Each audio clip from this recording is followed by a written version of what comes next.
Man, that whole fucking time. God damn it. Anyway.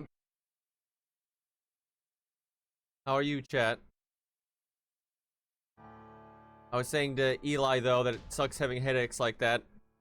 I used to get migraines a lot when I was younger, but I've been lucky and I haven't had any in a long time.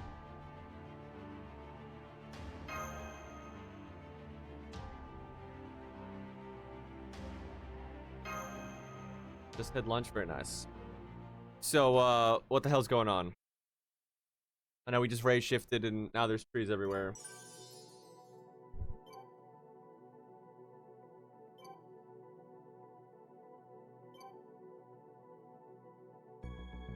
Okay.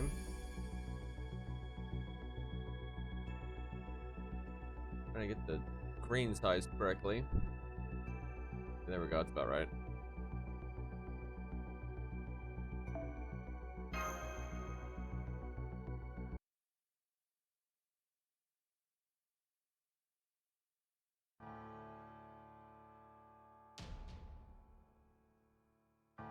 We're in the middle of the damn ocean.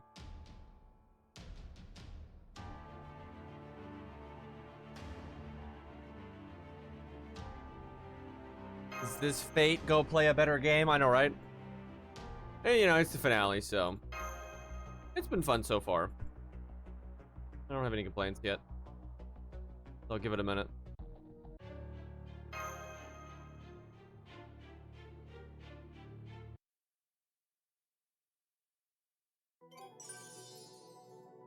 Don't worry, I'll drink all the water so you can walk around. Give me a few minutes. See, like Thor. There really is a story like that where Thor's in like a drinking competition with giants, and they secretly link his goblet to the ocean, and then he ends up failing, and he's like so distraught, and then the giants are like, "Holy fuck, this guy drank half the ocean."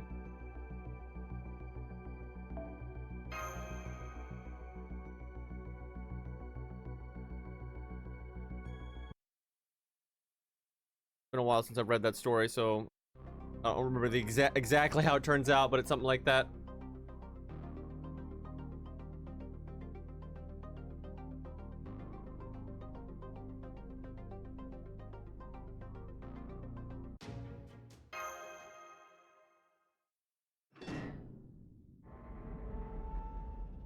Well, now. The hell?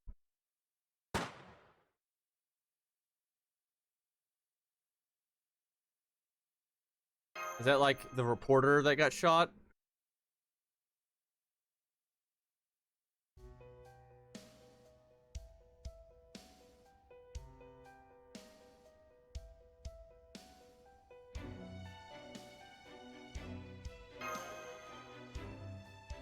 Yeah, like blue blood or whatever.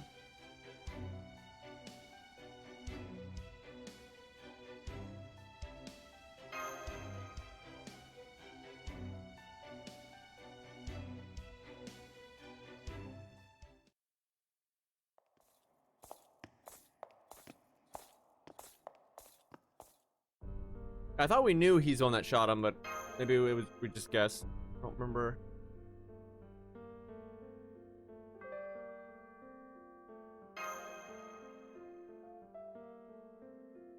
I lost.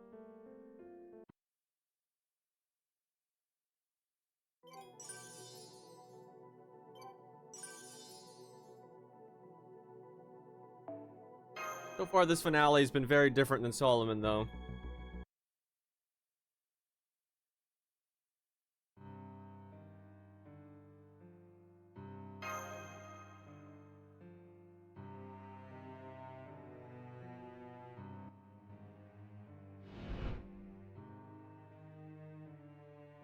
Was it Smash Brothers?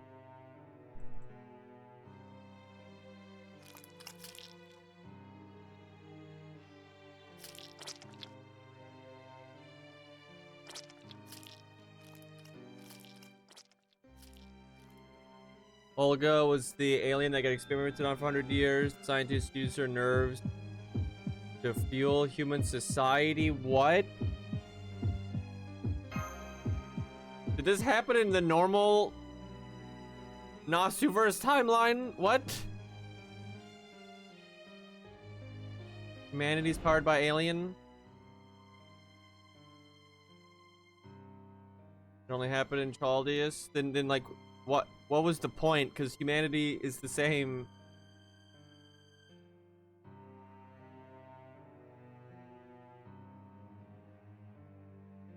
If anything, humanity seemed kind of weaker here. The trees are her nervous system.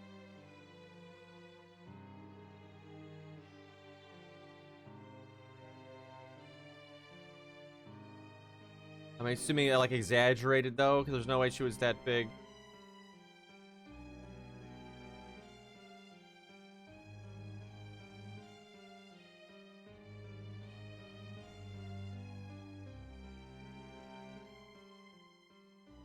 Well, clearly this didn't work out very well.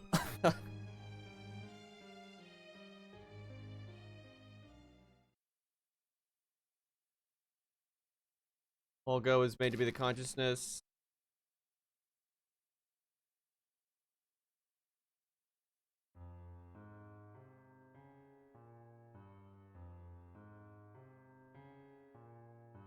After 100 years, we ran out of nerves, so society collapsed. Like they couldn't sustain their technology anymore.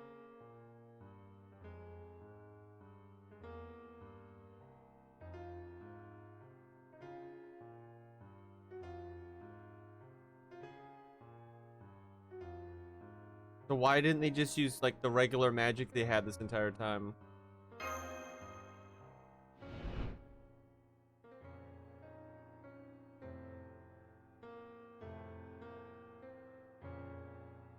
She died or still became Chaldeus? Oh, the nerves attacked everybody. So some batshit crazy stuff.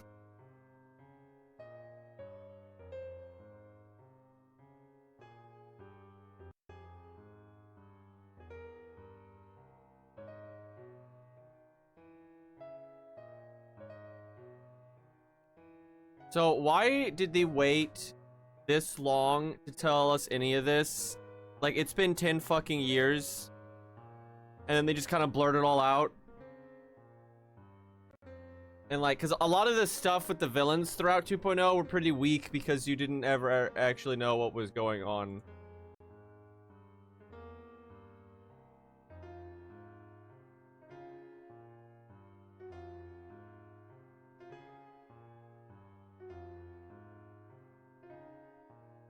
And we knew some of this stuff, like, you know, we knew that alien had been experimented on and blah, blah, blah, blah.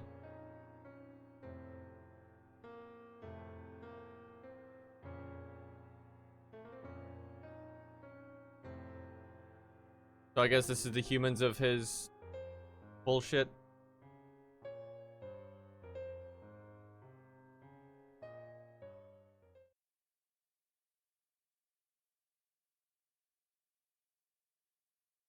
So why, though, would her body trying to put itself back together make the Lost Belt?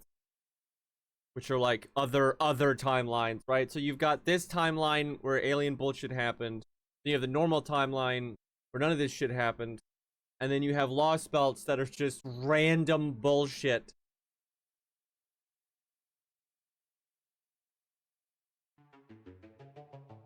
So I guess this is the nervous system going batshit.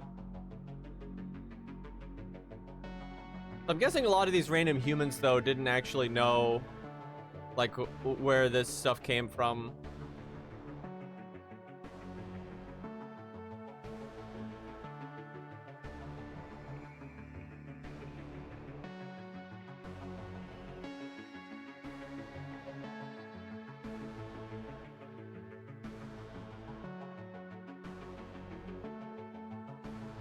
Yeah, imagine a lot of these people were just, oh, hey, cool technology.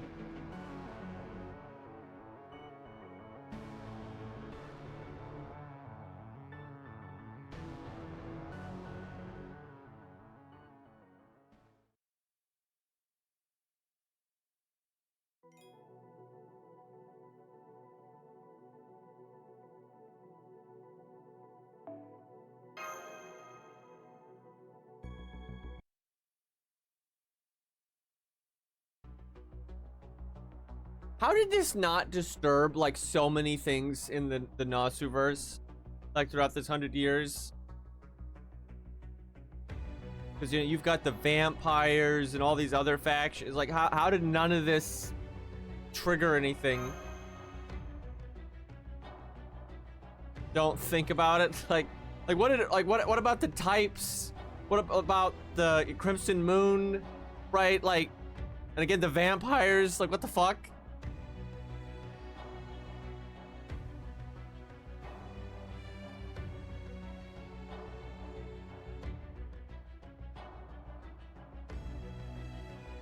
Wait, it doesn't. How is it a simulated world though? Because then how did any of this actually happen to the alien?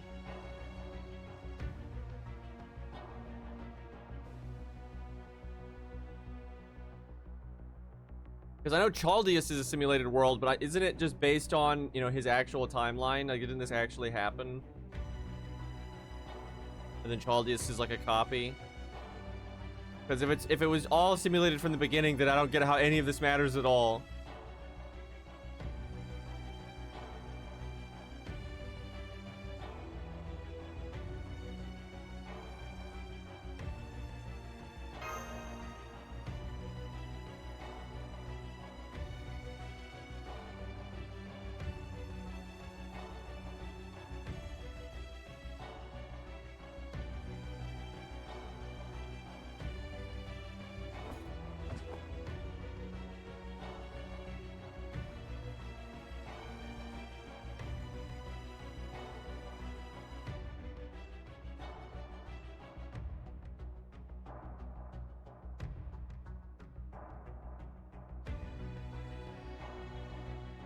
Yeah, I know he wants to swap the, you know, simulation with the real thing, but like, how did any of this, like, where'd the simulation come from? And if, again, if it's just simulated, then why does any of this matter? Like, if there wasn't actually an alien or any of this stuff.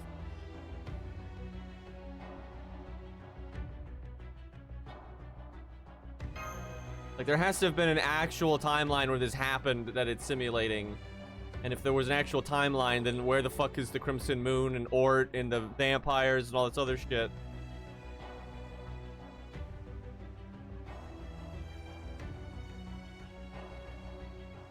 Do we need to get the Cerberus theme?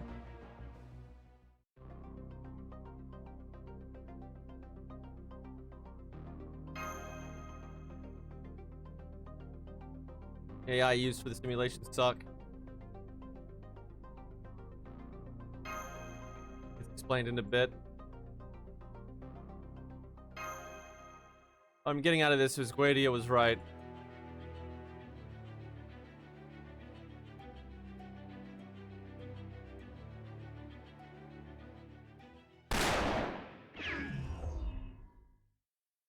Hologram projection bullshit.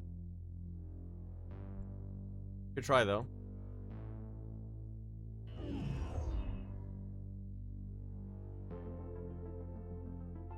The real one is dead. How long has he been dead? We fighting ghosts out here?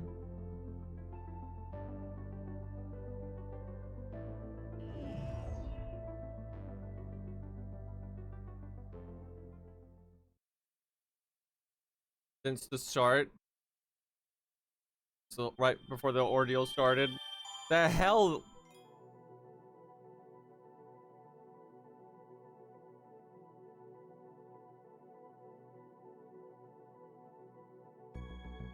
Interesting. So who the hell's the bad guy gonna be? I mean, I'm guessing like his version of himself in the simulation or something. Oh, that's right. Daybit shot him. Right. Me.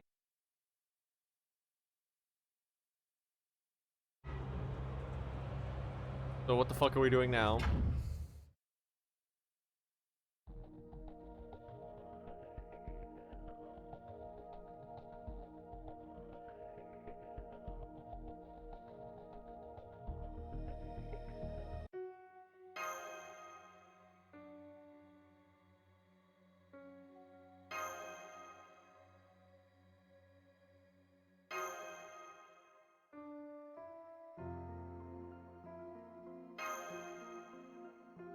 I'm still confused. Like, you know, was there an actual timeline where all this tree bullshit happened, or is it just a simulation? Because if it's just a simulation, this just doesn't make any sense.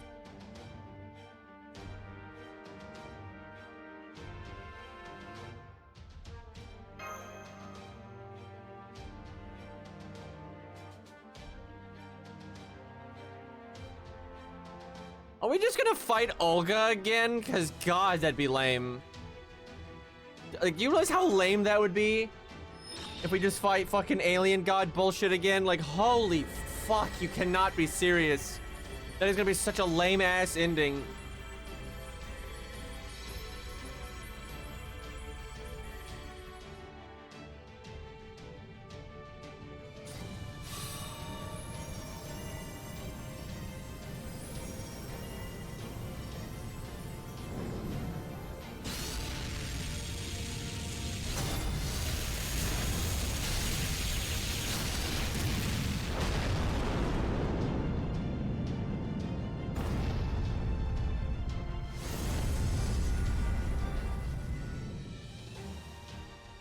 Okay.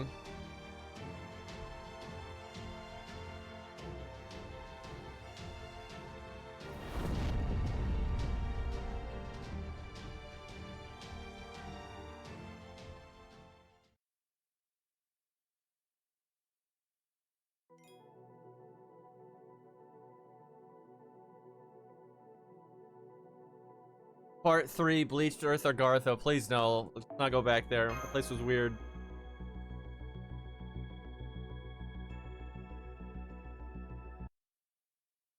Like, can someone explain to me why Argartha had, like, the premise of, like, a hentai, but then it had the writing of, like, the worst Star Trek episode you've ever seen? Like, why is everyone, like, exposition dumping non-stop? Like, that was such a bad fucking story.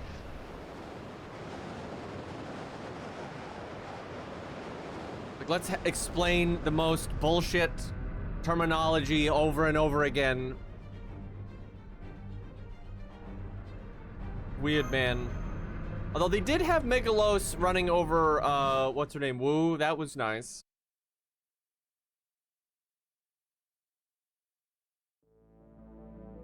Hey, Gambler. Yeah, we got Columbus. Yeah, there was a few good parts.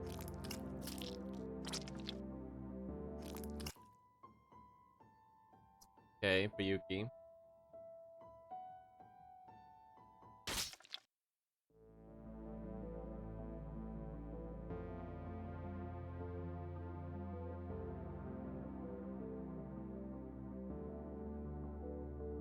This is Olga stuff. So did she interfere with that Ryuki war?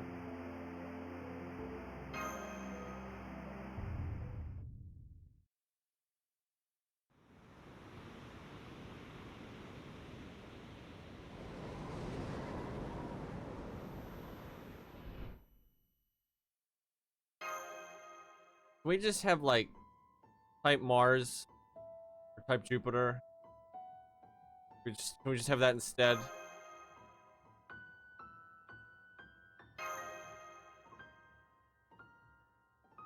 I swear to God, if we just fight fucking Olga again for, like, the billionth time. Like, we just had that whole thing where we fought her 4 fucking times.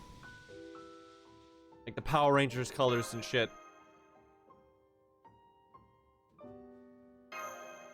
I don't want to fight little Olga. That's like the fucking Amiya flashback event in Arknights that happened recently. They're trying to be all dramatic and shit. Like, fuck off.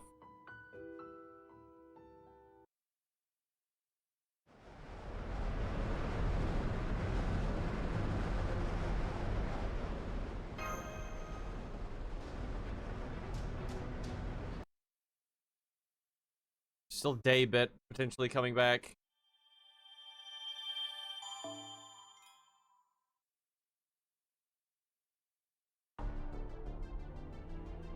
Little flashbang there. Okay. Has this been down here the whole time?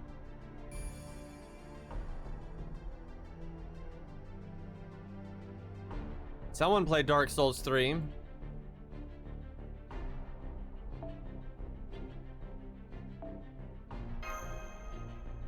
Place looks safe.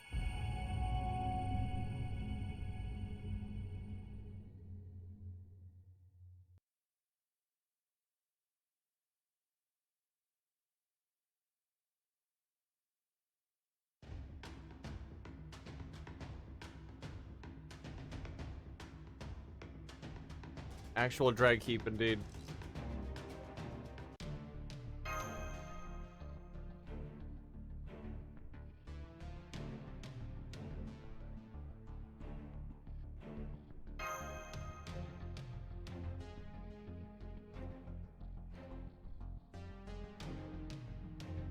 Yeah, I feel like the ordeal call stuff didn't matter. I also feel like Fuyuki didn't matter. Like, think about it.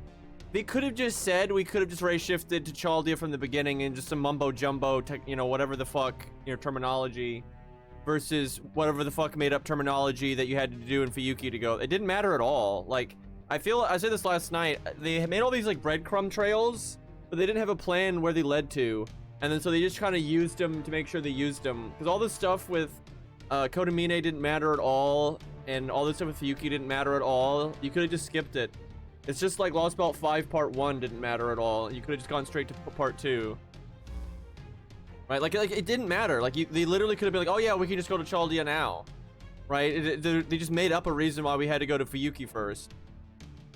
It's like, I don't think they planned it. I don't think they really knew what the deal with Fuyuki was this whole time. And they just like, okay, well, we gotta incorporate it somehow because we've been hinting at it the entire time. It's terrible writing, dude. It's like making a breadcrumb trail and then just like hoping you figure out where it goes along the way, like how you can use it along the way. Like, that just doesn't work. That's happened a bunch in FGO, where they lead into something and then they just use it as like a quick excuse, like filler bit. Like, oh yeah, you gotta do this thing before you do the real thing.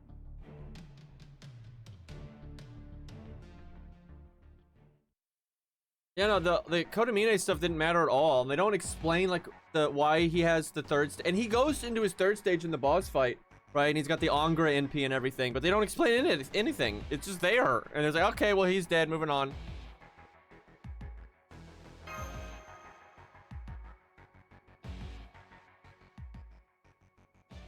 But yeah, he basically did nothing. I mean, maybe he's not really dead. He somehow fucks all this up, but you know, that was super lame. All the, oh yeah, her. But yeah, all the Fuyuki Kodamine stuff didn't matter at all. It was just filler.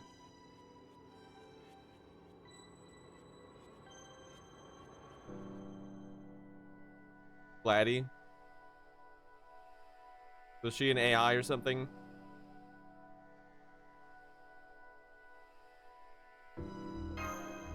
Yeah, she had such a Gladdy face there. That was funny.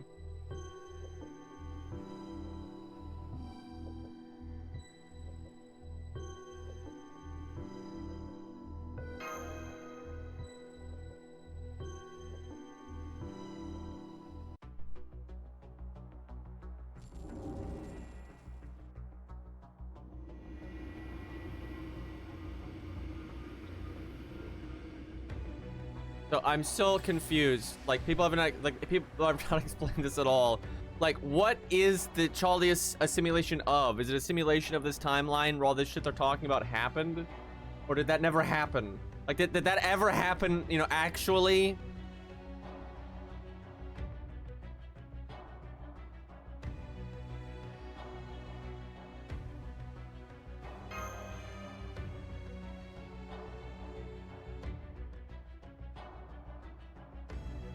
Yeah, I know it's the clone of the world, but like, what world? Is it a clone of a world where all this Lost Belt bullshit happened, or is it of just any other world?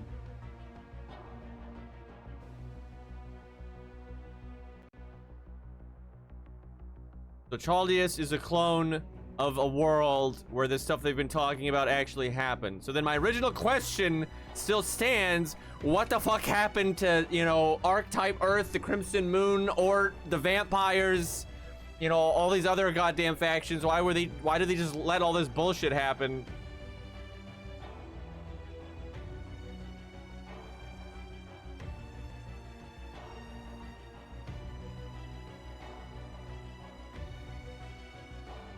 Don't worry about it.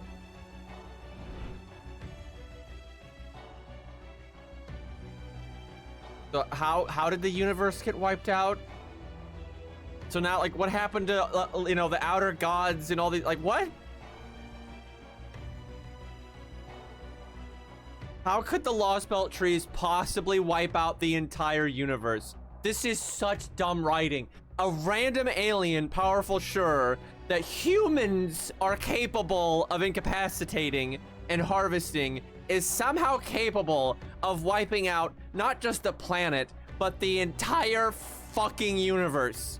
So now we're saying that nothing that's ever made in the Nasuverse ever again could ever have stopped this? Because you know 10 years from now, they're gonna write some bullshit other story from some, you know, planet Waka Waka where there's some other bullshit thing that's, you know, more powerful than anything you ever saw before. But then it's like, then how the fuck did it get wiped out by this? Very good. Because, like, there's all kinds of reality warping, you know, bullshit out there. It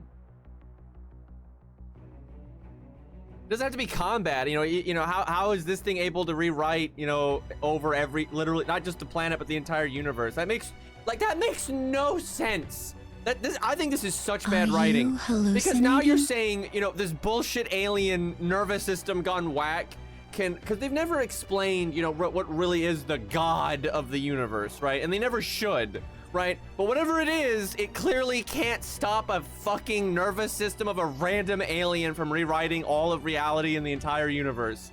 Like, again, it's one thing to say the galaxy or the solar system, but the universe? Right? You know, like, what about Type Soul or whatever the fuck? Like, this is so dumb.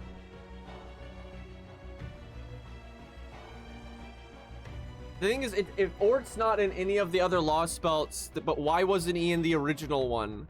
That's my point, right?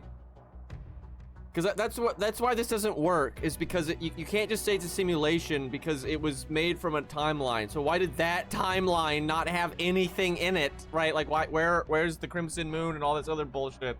This just seems so convenient that, like, the only thing that mattered was fucking humanity and this alien, and then that alien just wipes out fucking everything. Like, that's so stupid. Like, who the fuck wrote this?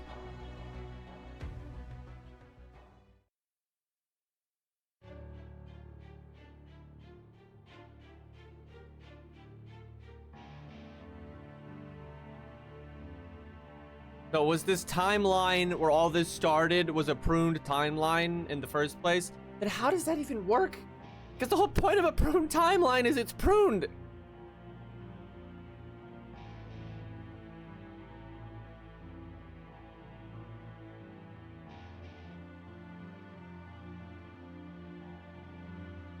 So what's her deal? Like, is she just an AI, or is she, like, connected to the alien? Is she like an aspect of it, like how Floros is a aspect of Guadia?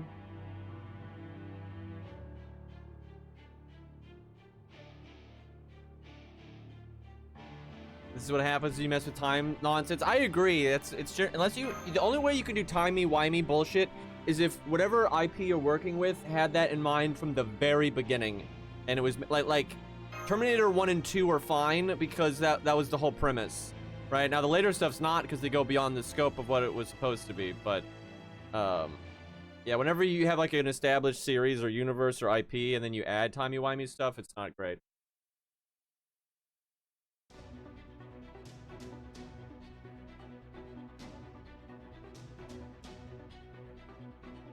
Give me 1 second. I need to make a timer so I don't forget to do something in real life.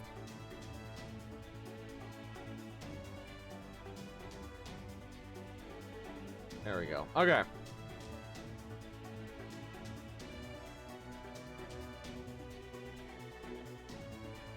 Turn my sound down in case that timer goes off. I don't want to blow chat's ears off.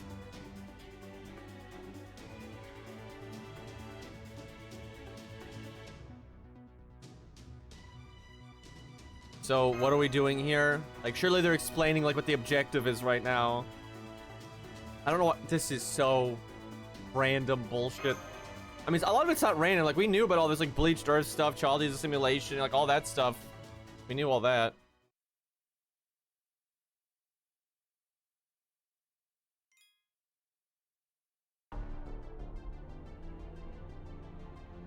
So the body, the nerves, is the trees. Mind is Clown Ogla. And the soul is the silver bitch.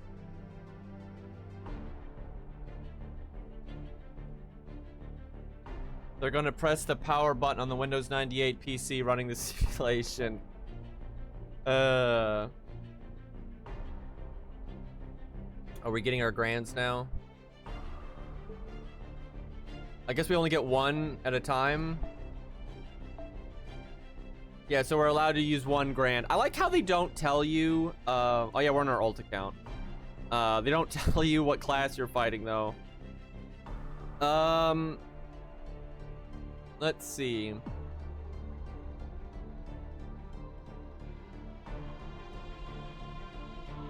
Strangely, the FGO servers run on the same PC.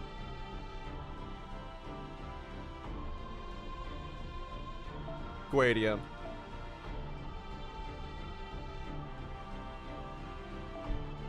So he's Buster.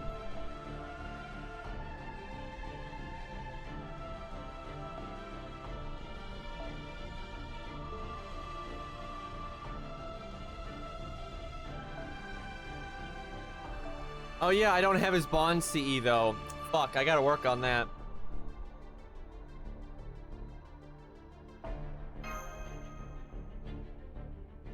What's his Bond CE do again? Isn't it like more damage against the night classes or something?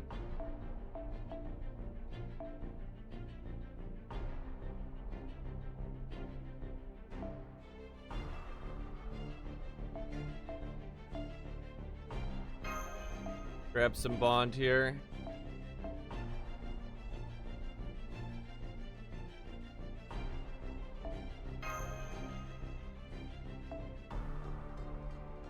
Maybe I should have used a different grand so I actually got their Bond CE. You know what? Fuck it. There we go. Why is he not oh, do you? I guess you have to bring him, just coincidentally.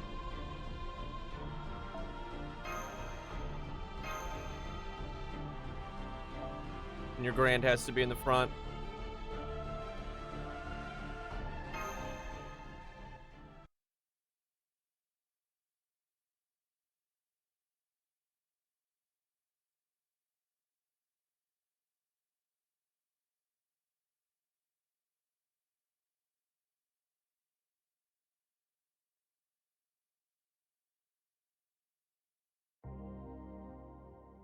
So Chaldus is running a program called noservants.exe. You can't summon PHH servants, and yet we do anyway. What is this, the Blaze Blue roguelike? 旧人類史による痕跡を2期容認します。これまでの旅は楽しかったですか？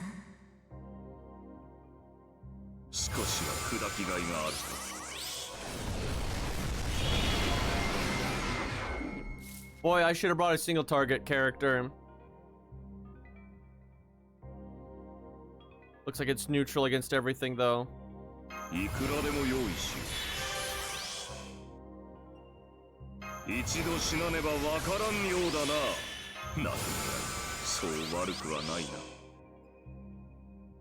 Wait, did I not equip his Bond CE? Oh my god, he had the 50% starting NP and the computer drained it, so we don't get the free invulnerability. Fucked it up, chat. シールダーの名にかけて領域倉庫展開します。準備完了だ。アクタのように燃えつき。 So I have a bunch of AoE, which is not ideal right now. 我が偉業、我が理想、我が誕生の真意を知れ。我が名はゲーティア。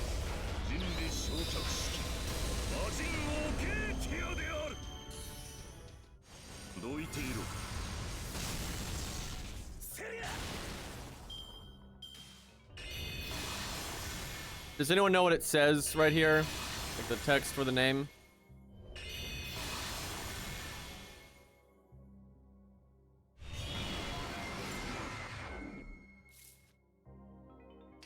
Main system.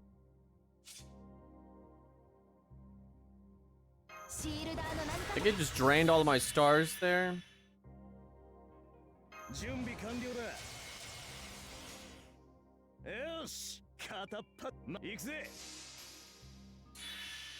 I just realized basically every grand on my ult account is AoE. I think it's just Proto Coup that single target.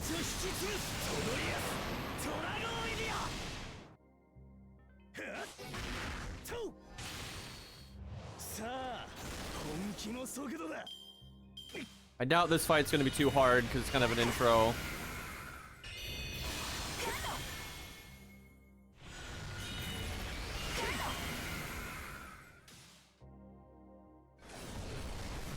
Oh yeah, 100 face. Yeah, there's that. That would actually be really good here. Hmm. アクタのように燃え尽きよ。いいだ。再演の時、来たれ。そは全てを。 And wait, wasn't Ort gonna eat Chaldeus? Which was gonna like blow up the planet? So Ort did nothing wrong too. Right, so that's why Daybit was like doing that, is because like, yeah, Ort can fix it. And wait, why was that? If this is a simulation, why was that even a bad thing? Wait, are we just idiots? Because like, really?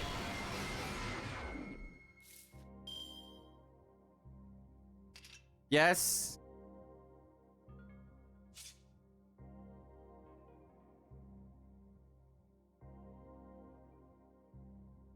Oh yeah, it's a Kosh game. Yes, by definition. All right. Let's see. 勇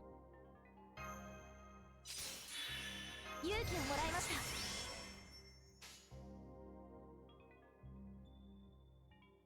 た。熟考したか。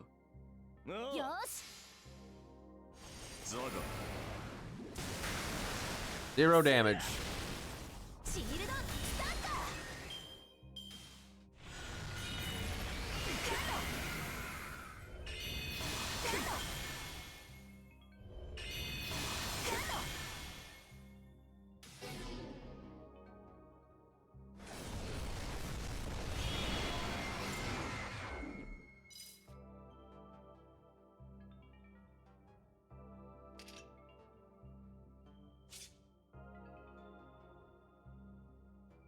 Okay, it's in ping soon. He gets this though just in time. Probably should have cast that a while ago.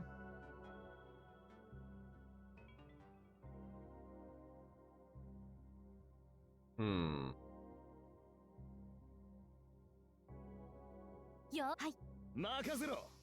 正面叩き込む。シールドバニッシュ。 Boy, 100 face would be really nice here.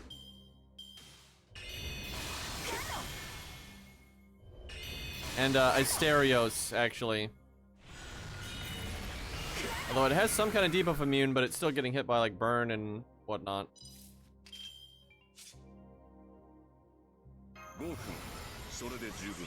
Okay, we're gonna whiff the battery. It's unfortunate. 大丈夫。安心して。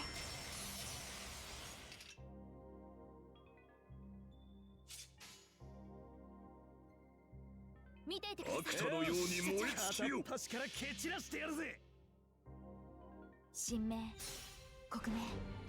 これは多くの世界、多くの夢をつなぐ我ら。 It's super giant. 証明せよ。 Well, Arthur would have been cool. Guessing we only have to break the bar. If we have to go farther, then I'm gonna need to bring a healer.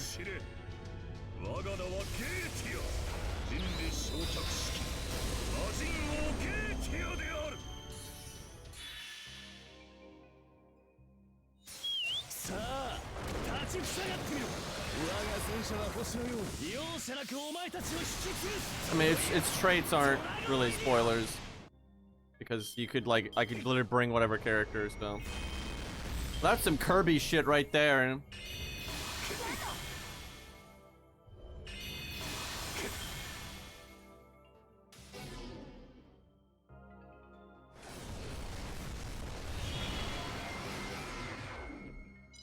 1 HP in a dream. Well, we're fucked up.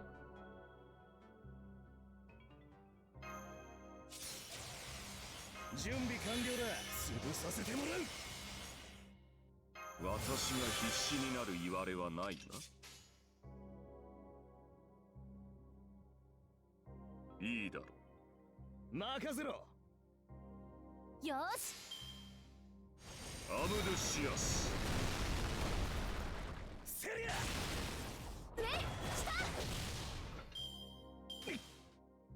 こちらの予想を上回る活躍 We're でし getting た banned.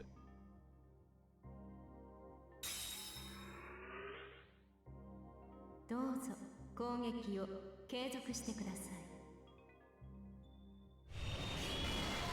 Fucking fight keeps going. I need to change the team.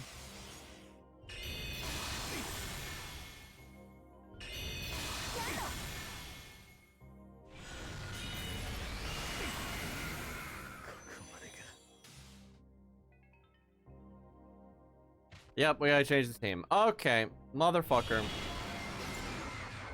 Dude, I hate this thing. It takes way too long to take its turns. I hate every time they make a boss like this, where it has to go through like 9 gimmicks and then like it's so annoying, dude.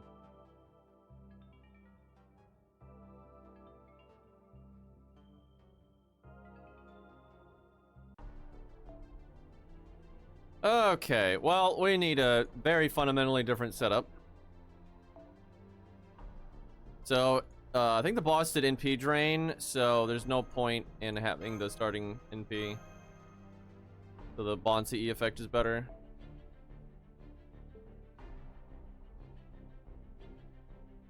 Man, my ult doesn't have a lot of the class trees done much, so my main is gonna have a much easier time because it has all of the class trees done.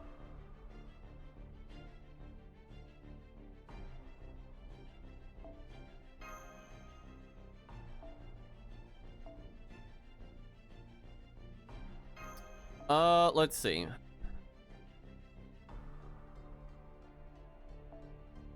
Actually, Asclepius is pretty good. Yeah, but Hans is grailed, which is actually good here. Where's that one where you start with no NP, but you get like 10 NP every turn or whatever? Prismelia or something? I know I've got it. And the art is like some overly positive, smiling bullshit. I think it's a 5-star.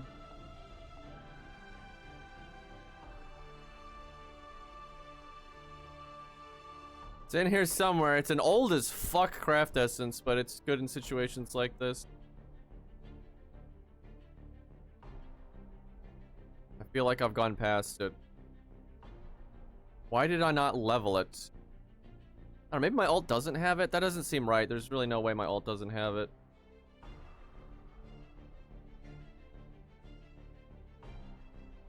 Well, there's some copies of it, but surely I have another one, and if I do, I can limit break it. Let's see here. If that's the only ones I've got, though, that means I'm short by 1.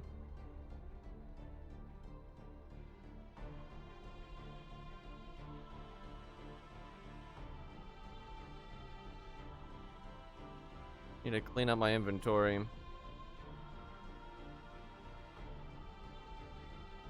Is that seriously the only ones that I've got, and that entire time I never leveled it? I mean, I know my main account has it leveled because I've used it several times. That's crazy. What the fuck?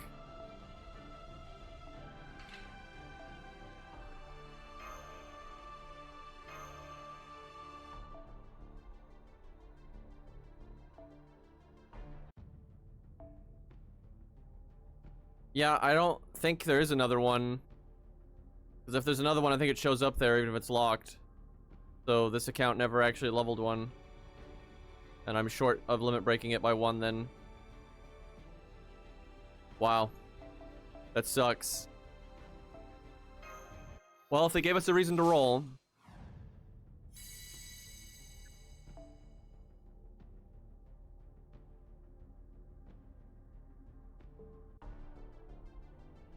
That just feels bad, man. Anyway, okay, fuck the bond. Well,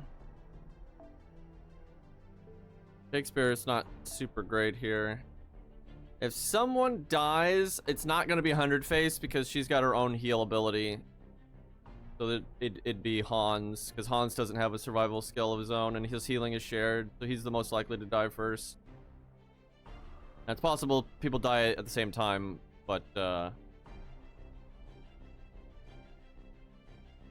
guess Asclepius.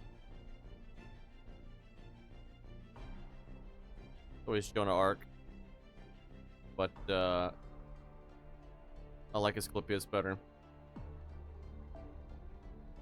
I wonder if the back row has their battery drained as well. Let's find out.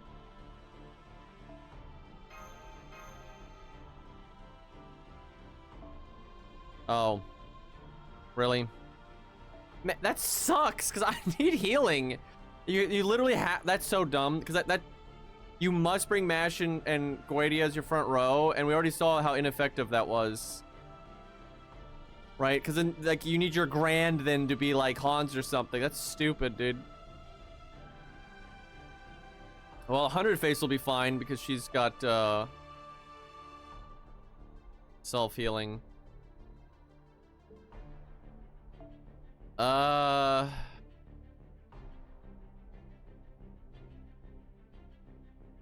Guess there's always guts.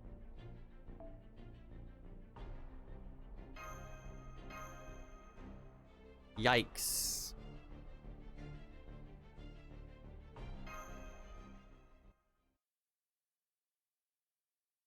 Silence sucks, yep.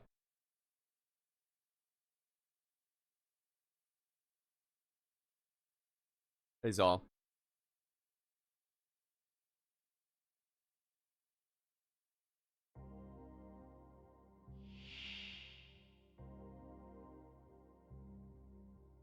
戦闘理由が受諾されました。この場での破壊行為は罪、間違いにはカウントされません。Yeah, you're I mean your grands also get their tree in this fight, so I just realized I don't think this account really did the assassin tree at all. I'm not even sure I got the art up. Hopefully I got at least that. Yeah, man, my main is gonna have a much easier time with this nonsense.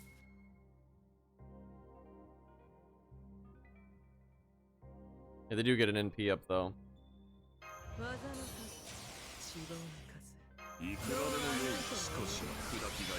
Alright, click all the buttons. We got plenty of time before the boss NPs. I think I'll cast these next turn.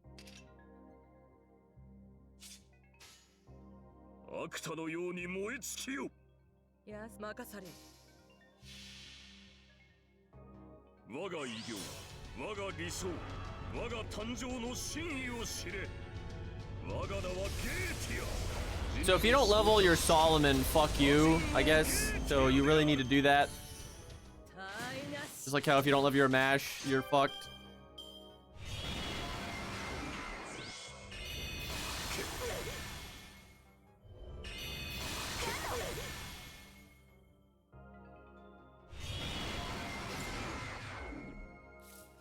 Windows 11 revenge.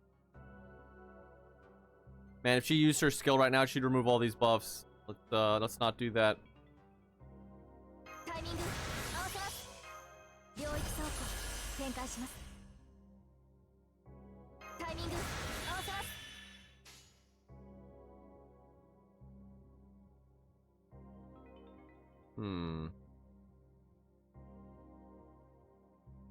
You should get her NP just off of this.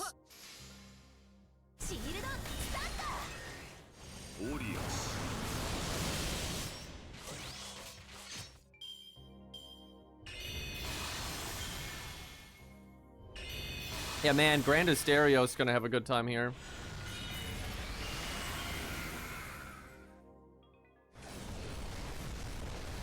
So what's shooting the core with the lasers? Is it the ship or something?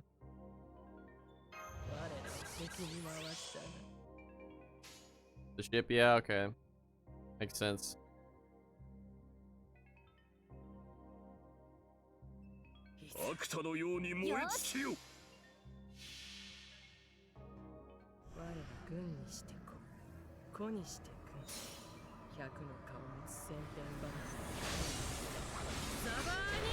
Zert, are you still here? Because Zert, weren't you the one doing the never level mash thing? 'Cause I remember you were in like Lost Belt 5, where you had to do that stage with like the Snake Kiddo and mash, and Snake Kiddo was being counterclassed.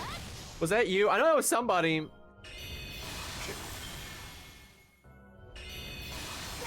I don't play this anymore. I mean, yeah, it's most people. Oh, it was Zerp. You're right. It was Zerp. I can't even imagine.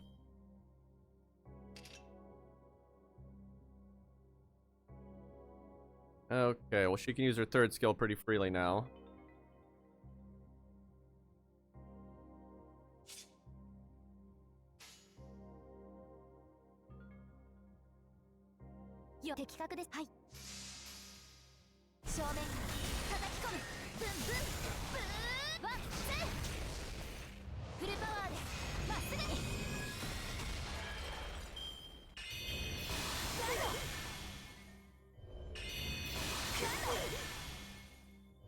Yeah, I haven't seen Zerp in a long time either. Hope he's fine.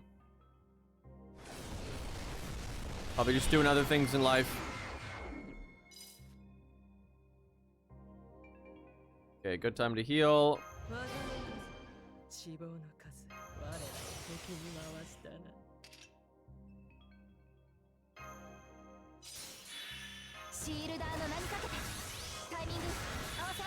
Sucks she can't NP yet.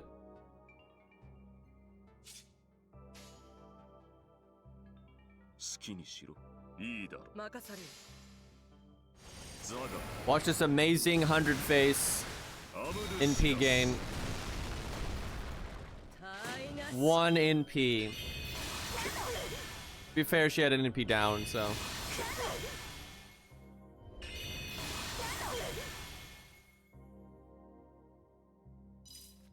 Oh fuck, we don't have this. Thought I'd have it there. That's not ideal. I need to look up Paladin Mash's NP.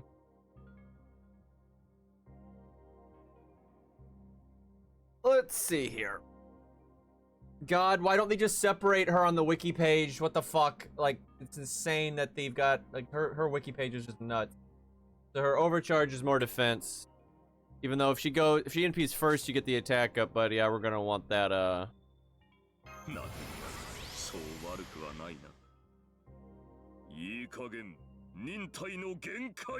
could debuff clear 100 face. Eh, it's not that big of a deal.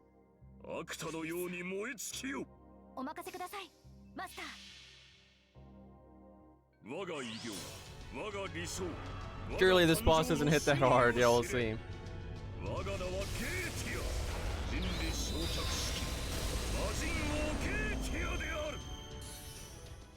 I mean, we've got double defense up. How bad can it be?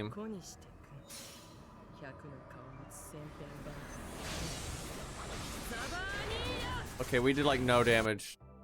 Yes, because we didn't have the attack up from Mash. It has a defense up, and we had NP down. Not great.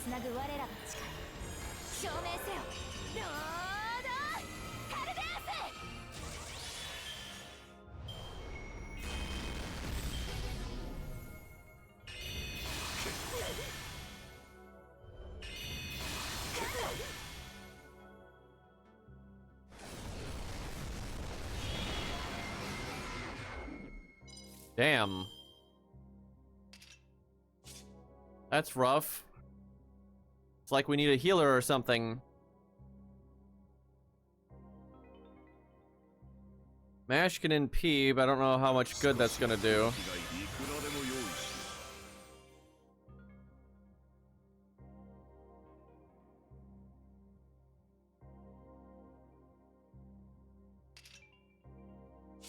Fuck it. 勇気をもらいました。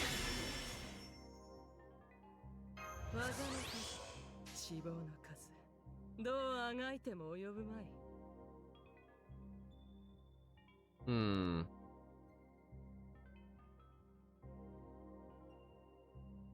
Both of their overcharges are just more damage. 人理をもって仁義を払う。よし。 Man, if I could just get a fucking healer on the team. 来たれ。祖はすべてを破却する者。第一の獣。その方向に災いあ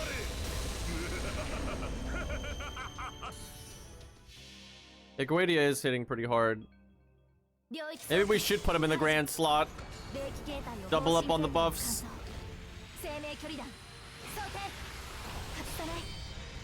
I don't think I did the extra class tree though. Oh, okay, Mash is broken. We were supposed to do that forever ago. She just did 1,000,000 damage on like a no health bar. Whoops. Okay, hell, she should be the grand. And she actually has her bond CE, so yeah, definitely we're supposed to have done that. Yeah, and like she could NP now, and then she could get rid of that. Okay, yeah, we fucked up. You bitch! While there, our guts did nothing. It happens sometimes.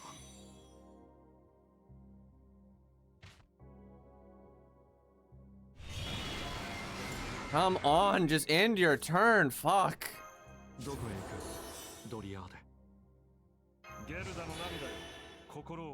Shit gets so old, man.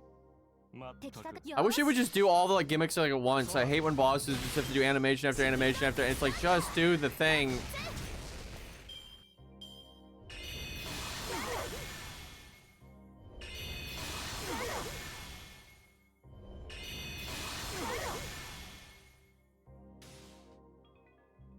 Man, it's still invulnerable. Yeah, you have to mash NP. Yeah, we really misplayed this then.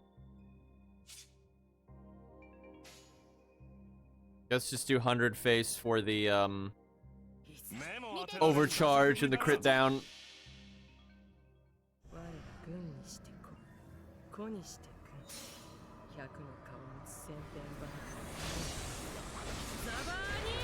You could also bring one of your grands though that has buff removal. Although it looks might have buff removal resistance there, we'll see. You can bring Pierce and vulnerability. Just bring Calamity Jane. Oh, by the way, I recorded all the boss fights in Fuyuki and I used Calamity Jane for one of them just because of I think it was Darius, because Darius had all the invulnerability on the break bar, so I was just like, fuck it. We're using a 4-star. Yeah, you hang CE, that'll do the job.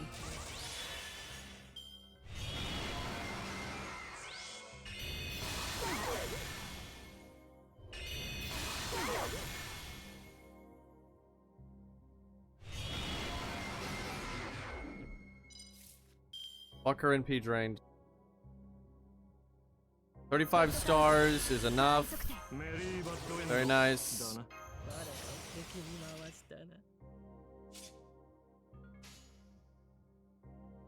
So I started blasting.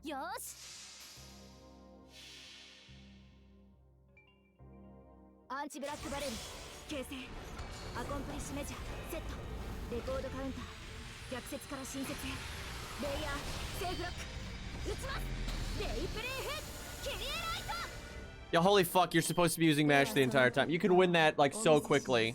And you could just use your grand to give her NP or make her the grand, like whatever the fuck.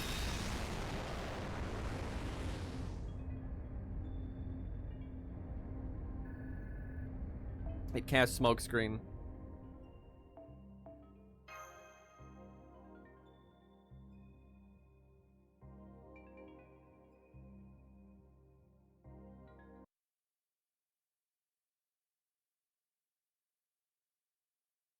Hey guys, that's the end of the game. It's over. See you in 3.0.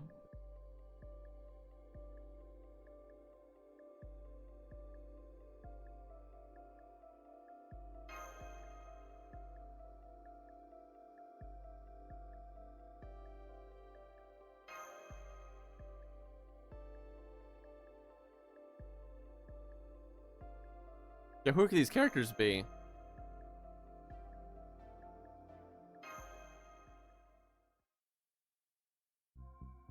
I swear, if she's the final boss, I'm going to be just so annoyed.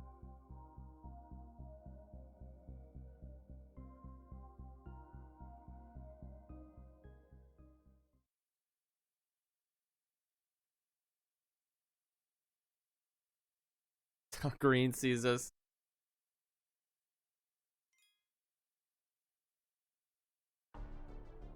Jesus, that was a flashbang.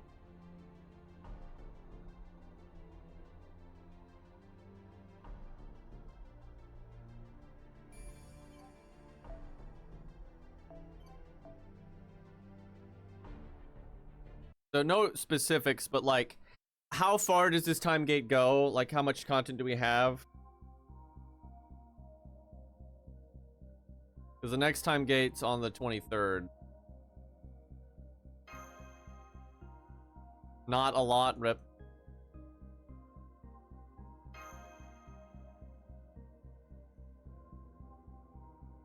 Where the actual fuck are we? Well, we were in, like, the core of the Earth. I think we're in the alien's nervous system now or some bullshit.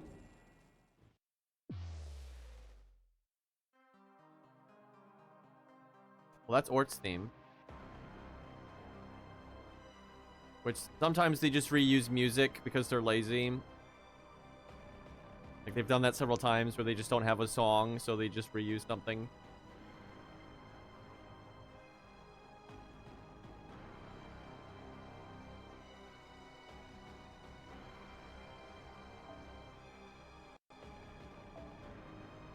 All of FGO's the lost spell. Yeah, we kind of figured that. I mean, people have predicted that a long time ago.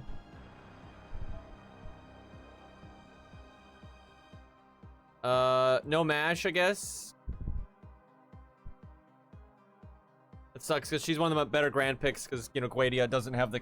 Okay, a couple of my classes do have the class tree done. I think it's like Lancer and maybe Saber have their class tree done. Fuck it, Protocoop.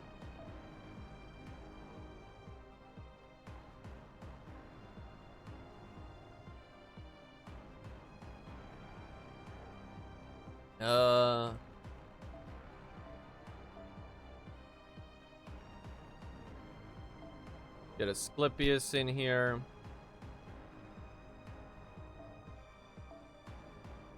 Another damage dealer in case of catastrophe. And I don't know, Jonah Arc, why not?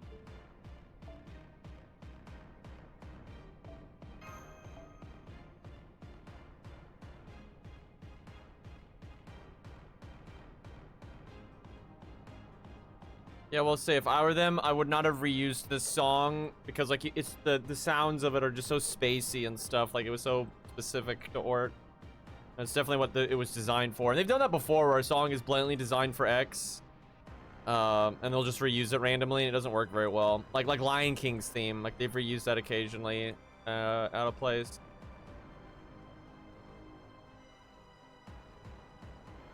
Yeah, they normally do stuff like that when it's like they need an epic song, but they don't have like a unique one they can use. Okay, where the fuck is the thing? Okay, whatever.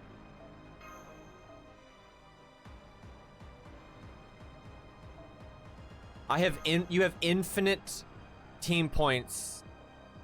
I actually hate that because then there's no reason to use low stars.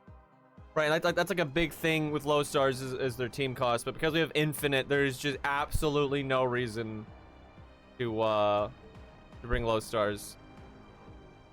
That sucks. Like I could bring such a broken team if I wanted to. I just slap Waver in there and everything. And there's no reason to use like your more budgety CEs.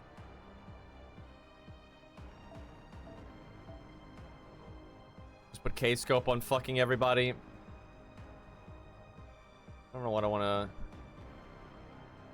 get. Right, I don't have Cope Scope on this account.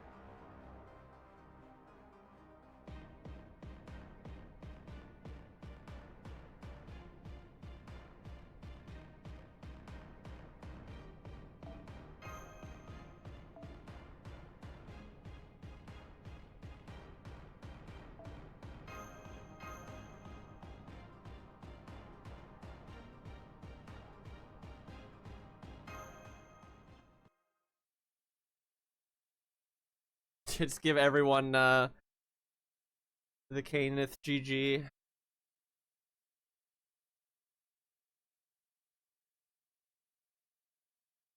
I'd imagine it's only for the finale. Hey, boy. Oh, back to this.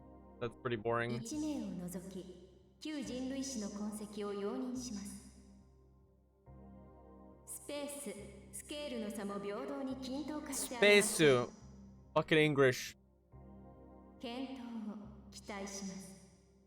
I always love it when you have a game like this, where there's like English being said, but then like one of the voice actors like actually speaks good English, and it stands out so much. Like, yeah, like Arc Knights, or everyone's saying Arc Knightsu and shit, but then someone will just randomly say it perfectly. That's always funny. What was the Lancer thing? Like, if they're part of like a knot, like a broken chain, they get like a free evade or something. That's a lot of health.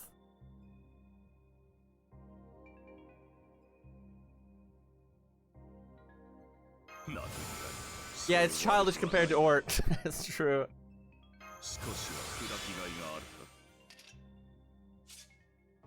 Let's see.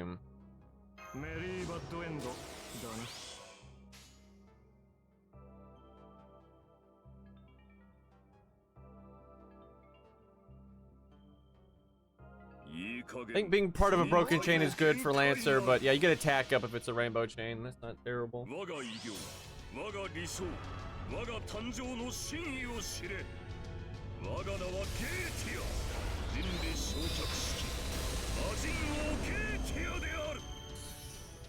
$33K.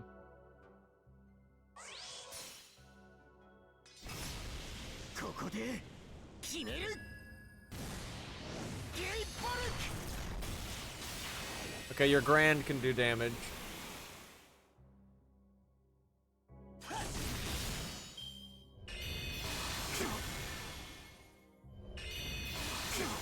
We got a big health boost, but man, we're getting slapped. Man, health boosts like this are bad though, because it means your healing is shit. Like, Hans won't be able to help much.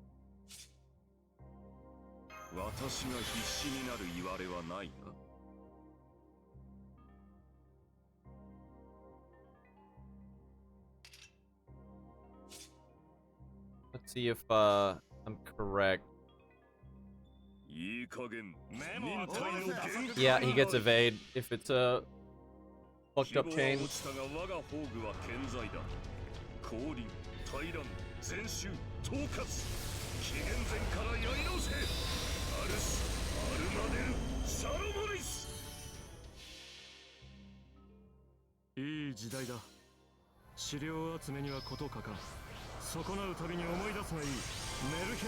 Hans, brother, we needed that defense buff. Like, defense up is worth way more than healing right now.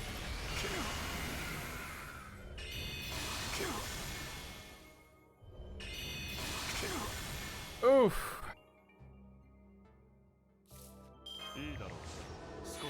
Feel like I'm missing something here.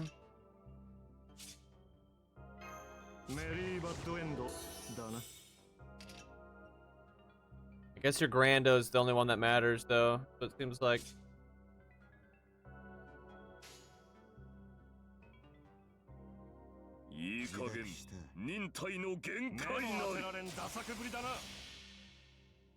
Hans, we're gonna need that defense buff. We could have 2 defense buffs right now.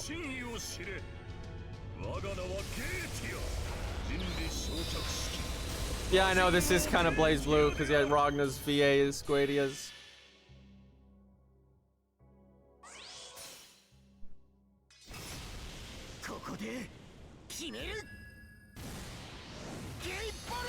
This is another one where Asterios could be good.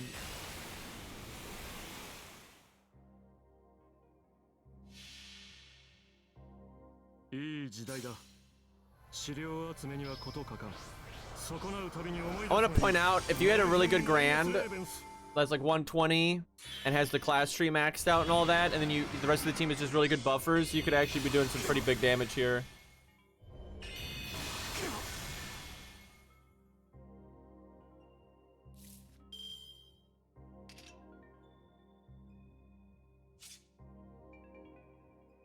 Luvia did 2 million. Yeah, on my main, I'll throw hands. I'll see what I can do. People that have gimmicks though, or like the niches, like for super large and all that, will do the best.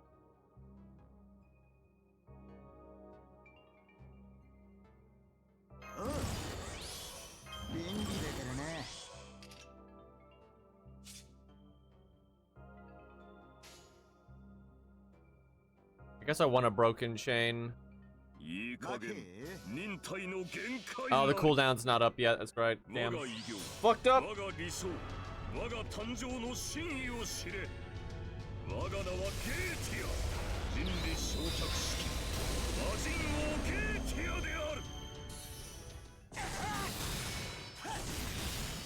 Yeah, if it's super large, Beast Leads Fujino is gonna go ballistic.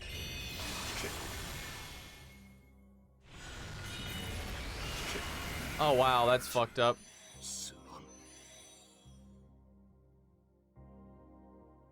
I should have done PFA, but I was trying to save it for the NP.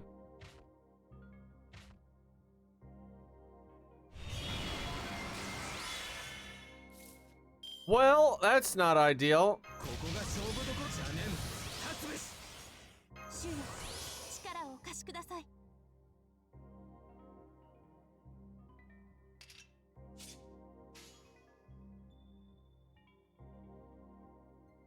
I have a feeling my Saber class score is not far enough for like a broken chain to do anything. Yeah, I didn't think so.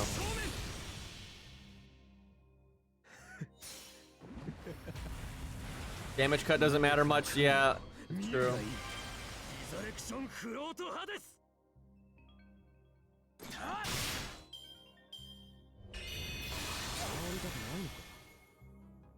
Yeah, percent-based stuff is the best here by far.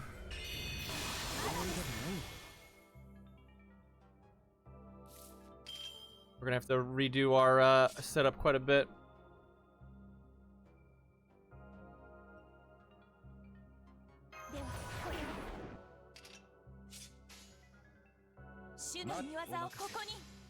Did I not level the... Oh no, he's not a Grand, so he doesn't get the Saber tree right now. Lion's Claw, yeah, we Elden Ring.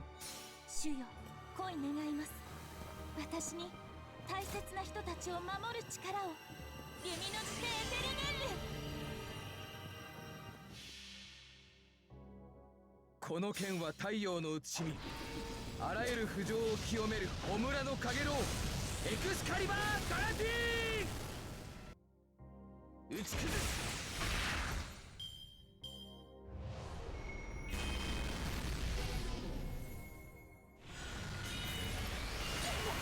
Jesus, that damage though.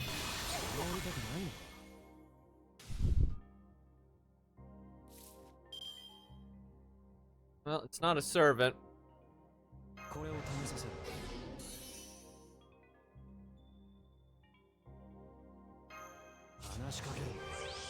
Oh boy, yeah, these healers just do so little.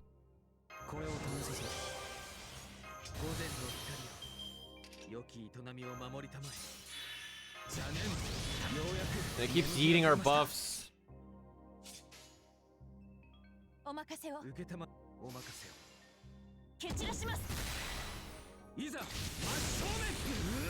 This boss is actually beatable though, for sure. You just gotta get your Grand set up nice.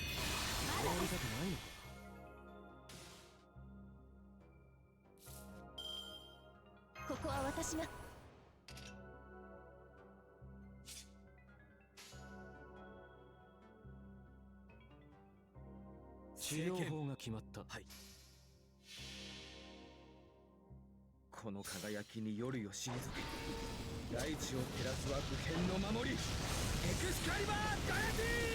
do you have to win, chat, like, or what? I want to waste my time here.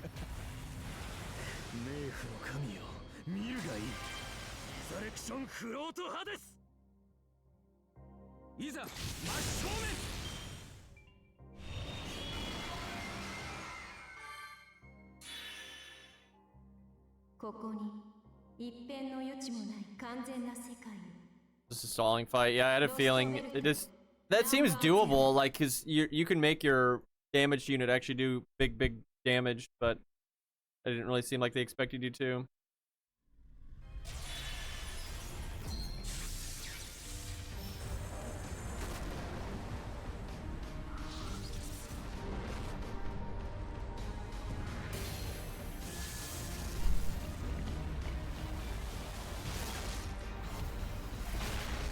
Do you get anything if you kill it? Like, does anything drop?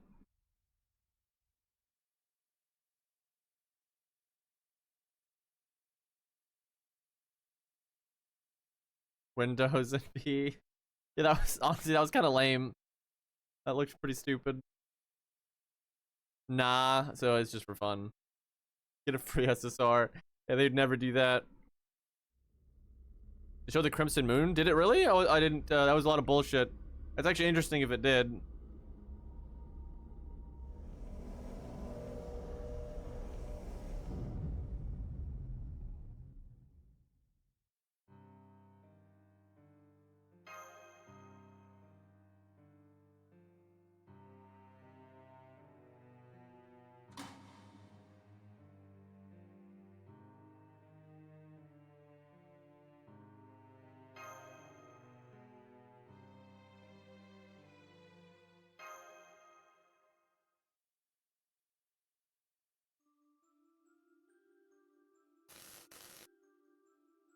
Mm-hmm.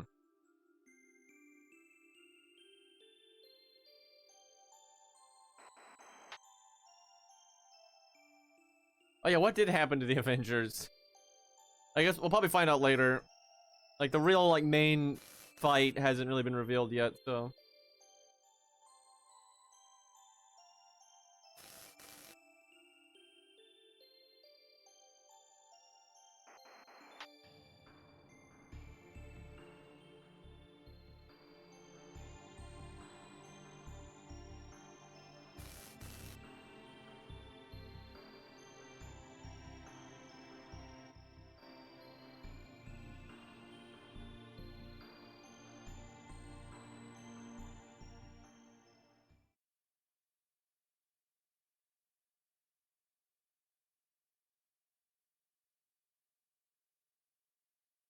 You know, Barrel, probably not the best pick there.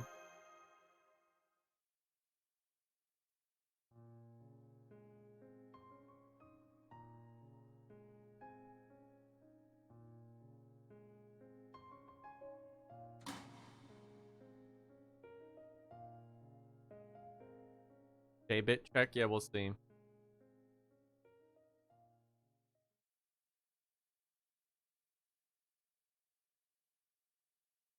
You didn't miss a lot, actually. Like, really. It's mostly stuff we already knew and then some dumb stuff. And now we're in the core of the planet! Like, you know, everything being a lost belt and all that, that was pretty, suspected. There's been no big, real, like, new characters or anything. We're fighting a fucking computer right now.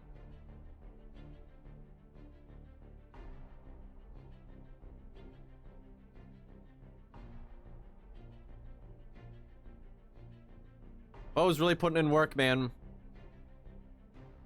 Burning those calories.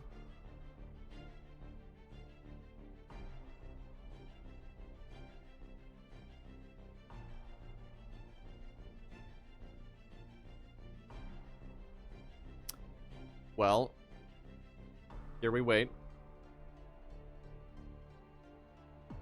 The server resetting or something?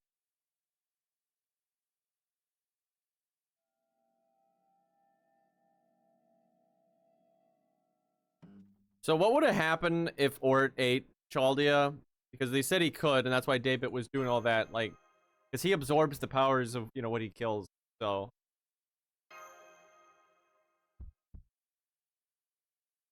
Would he just make, like, Super Ortland amusement park?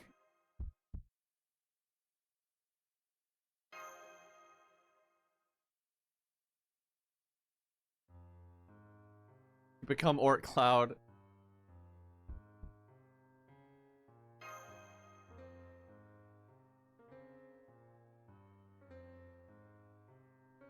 Yep, Lost Belt stuff. Dead.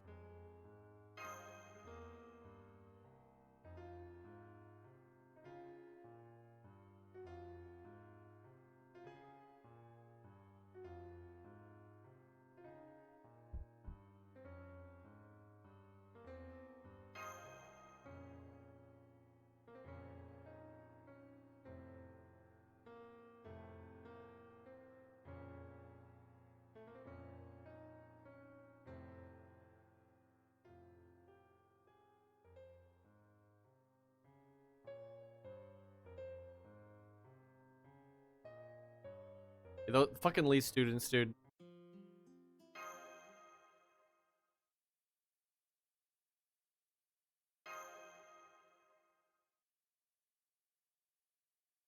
Yeah, they dragged 2.0 out way too long. There's nothing about what this story is required this much time. Actually ridiculous. Pull yourself together.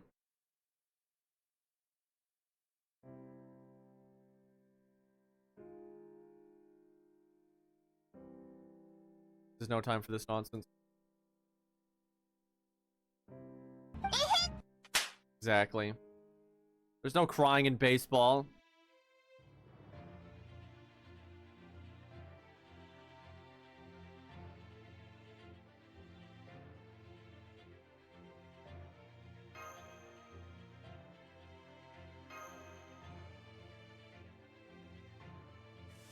No, Poi understood the assignment. He got it.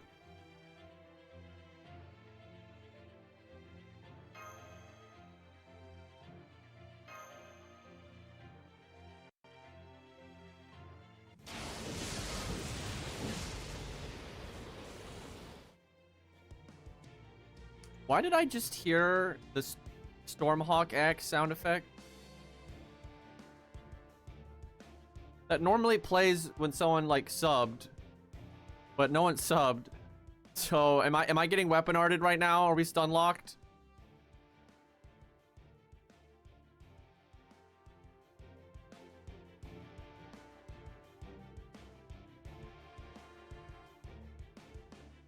We were playing Elden Ring this whole time. We've been stuck in stun lock the whole deal.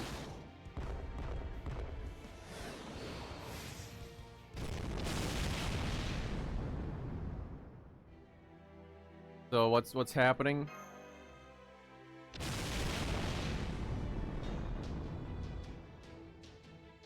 We cast gun.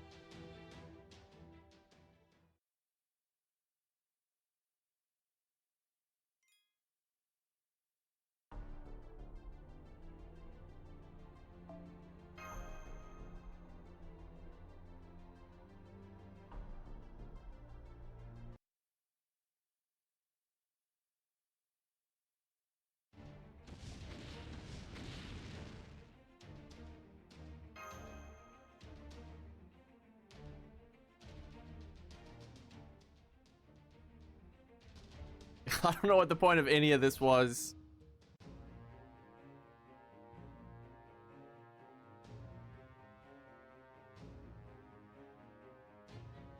Guardia just makes more sense every day.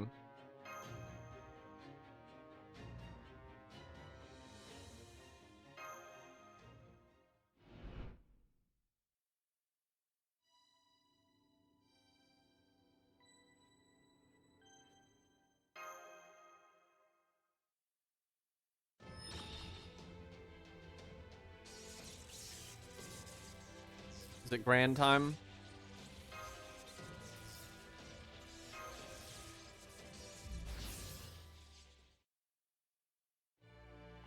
Who gives a fuck? Like, literally, who gives a fuck?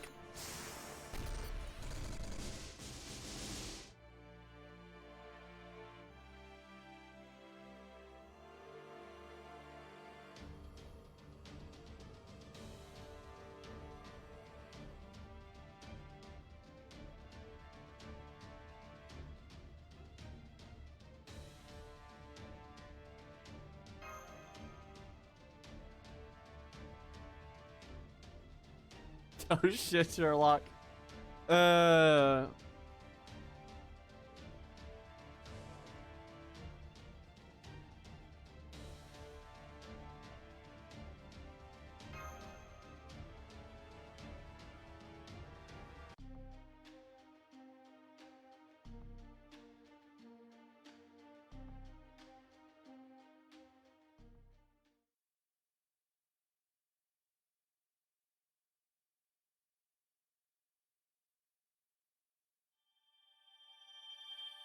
You will now annoy the enemy to death with his sound effects. Agreed.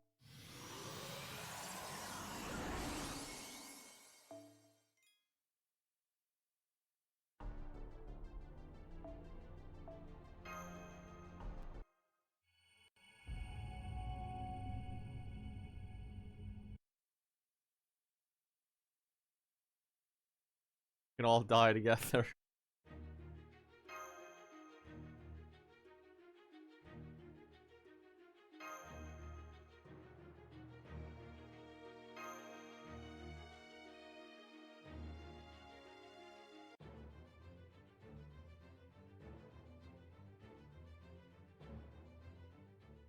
Galdius was a copy of Earth. Yeah, we knew that. And the prototype alien lady is version 2.0. Copy of the root. How could you possibly copy the root? That is so stupid. Like, how the fuck you gonna do that? Like, those are just words. He asked ChatGPT. That's ridiculous, dude.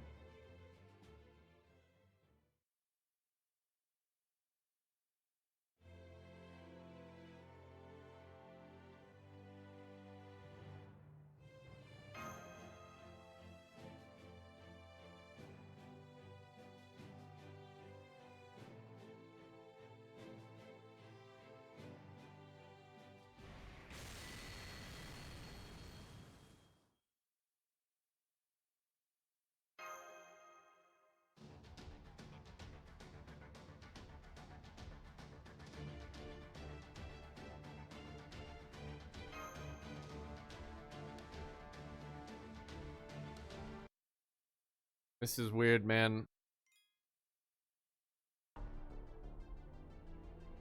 Yeah, she talks now.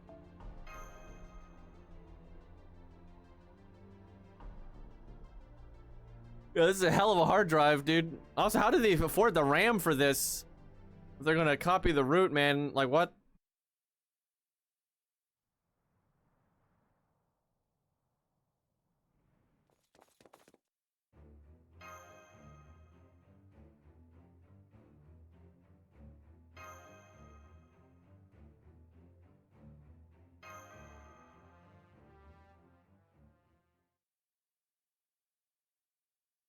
So, what would have even happened if a Lost Belt won? And you had all the, like, Singularity event stories and shit.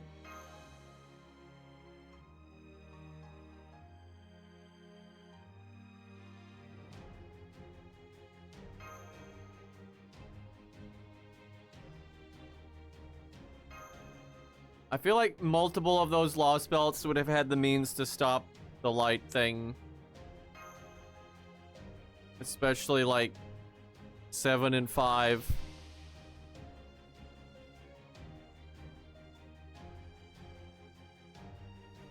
So we could have done nothing and been fine. Yeah, no, this story is kind of dumb.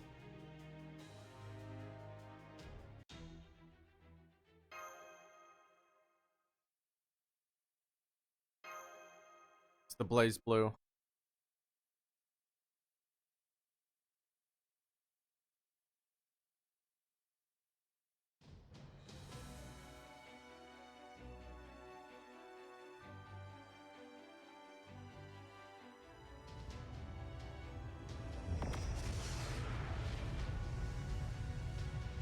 Or reused music.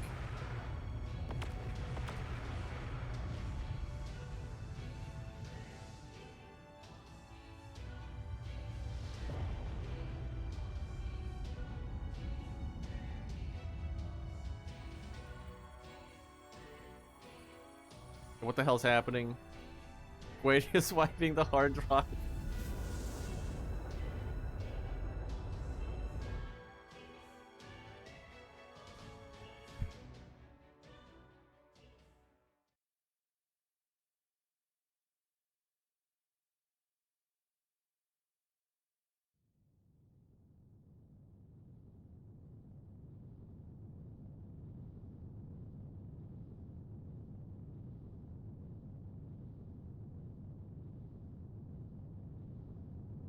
Okay.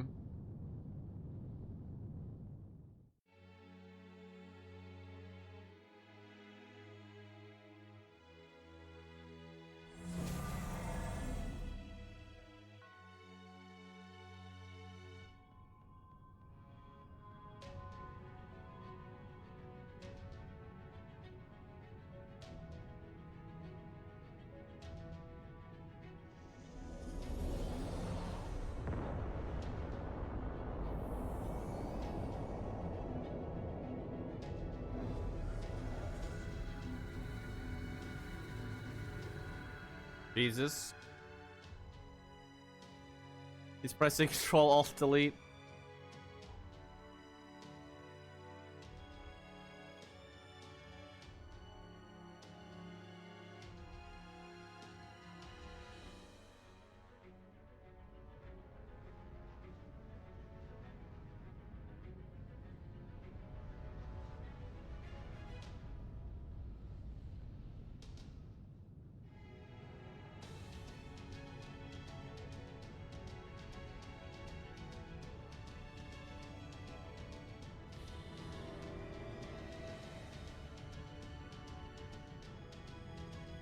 So isn't this essentially what he was doing before? Yes. So yeah, we're just dumb as fuck.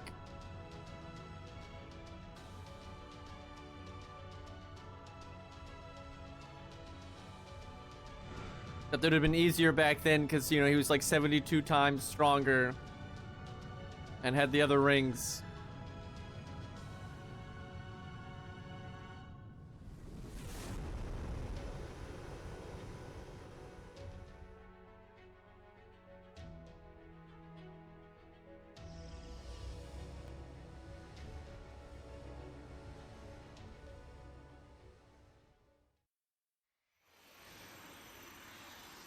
Yeah, actually, it would be 71 because Flauros is one of the 72. If you paid attention, you would know this.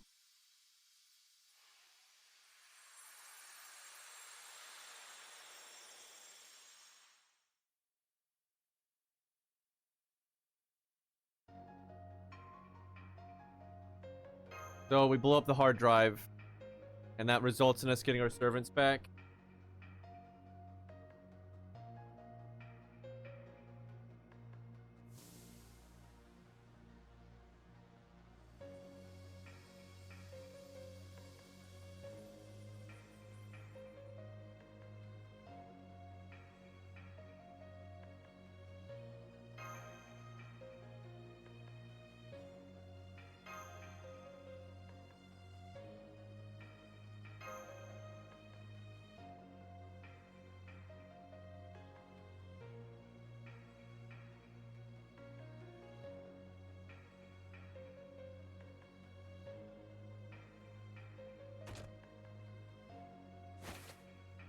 This is weird as fuck, man.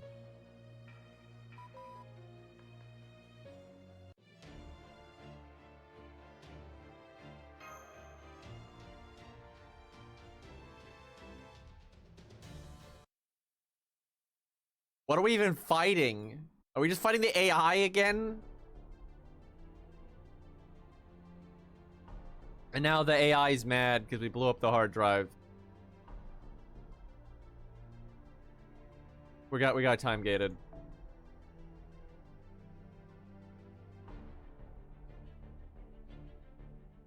I don't know, man. This is not exactly what I'd call satisfying. I just feel like we're just gonna fight some stupid shit at the end here. What the hell was any of that?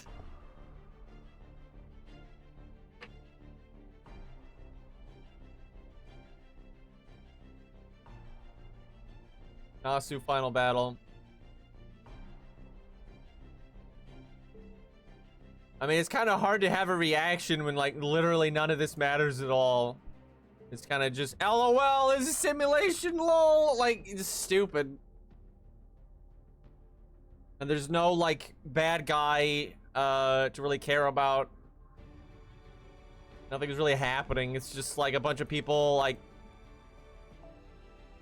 fucking around with an AI. Like, this doesn't, who gives a shit?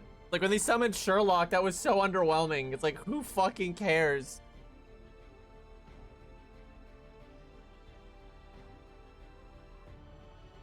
Yeah, I don't know, man. Just kind of weird. And it's all just filler. Like, all the Fuyuki stuff didn't matter. Like, it didn't matter at all. Like, and dude, you can't tell me. Like, I'm sure Nasu had, like, the outline of this. Like, he knew it was a computer and all that shit all this time. But, like, they did so much like random breadcrumb trails, and then they just meant nothing. They did nothing with them. And, like some of them they did, some of them they didn't. They just made it up as they went. Like, okay, Fuyuki's still around. We'll put it in the opening a few times and mention it in interludes and all this shit. And then at the end they're like, okay, well we got to do something with Fuyuki because we were hinting at that. We'll just use that to go to the place we were going anyway. Like, what the fuck? Like, that's just dumb. Like, you could have just gone to Chaldea. Like, they could have just said, oh yeah, we can just get there. Right, instead they're like, oh yeah, no, we can't just get there. We gotta go to Fuyuki first because we said so. Right, they just made it up.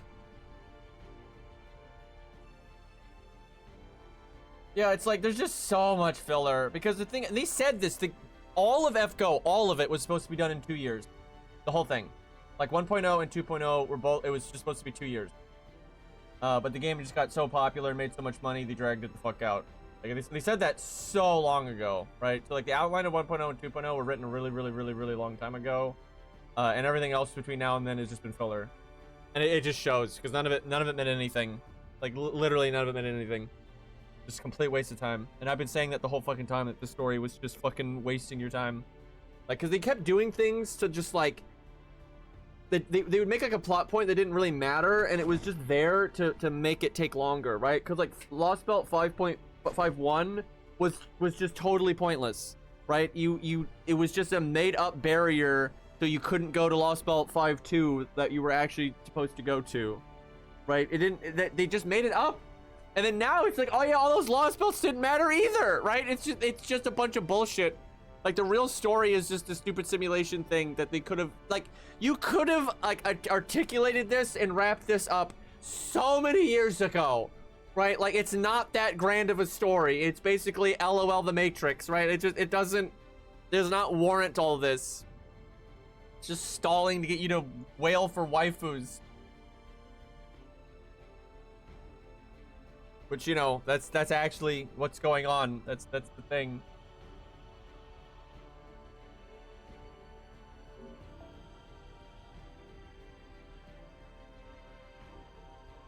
The story's gone on way too long, honestly. It's like, really is the problem. They should have done 3.0 forever ago and just done something normal, like, for fuck's sakes.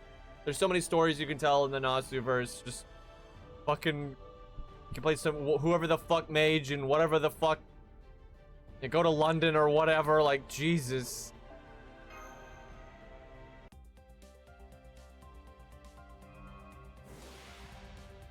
Apparently Mori is working on a game. There's some like art that's been shown of it. Looks pretty interesting. And like they said that, you know, they hadn't decided if 3.0 was going to be connected to 1.0 and 2.0 yet.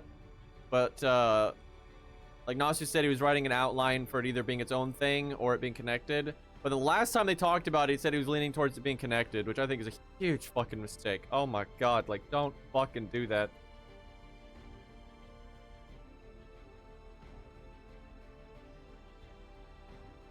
Like, what is any of the Beast stuff? Like, seriously, all the Beast bullshit and all the Arthur stuff, right? Like, none of that, like, it's just so dumb now. Like, really, think about it. Think about this whole simulation fake out bullshit and all these side plots that haven't been finished, right? Like, just how dumb it is now.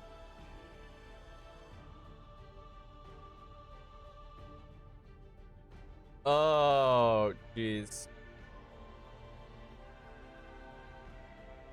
And like the Guadia thing, it's lame. Like, that's why I didn't say anything, because it's just lame. They just made it up. It's so arbitrary that you don't have your servants, and then so they're just like looking for an excuse to do something. Look, they didn't have a plan. They had a plan with like the outline of like, you know, the AI being a thing and like all that.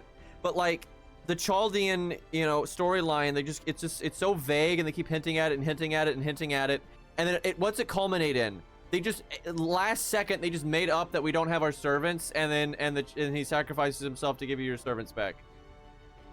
It's stupid, right? Like, you just made it up. You had all this build up to nothing, right? There was no actual, you know, reason for that, because they could have just as easily not had your servants been blocked out like that.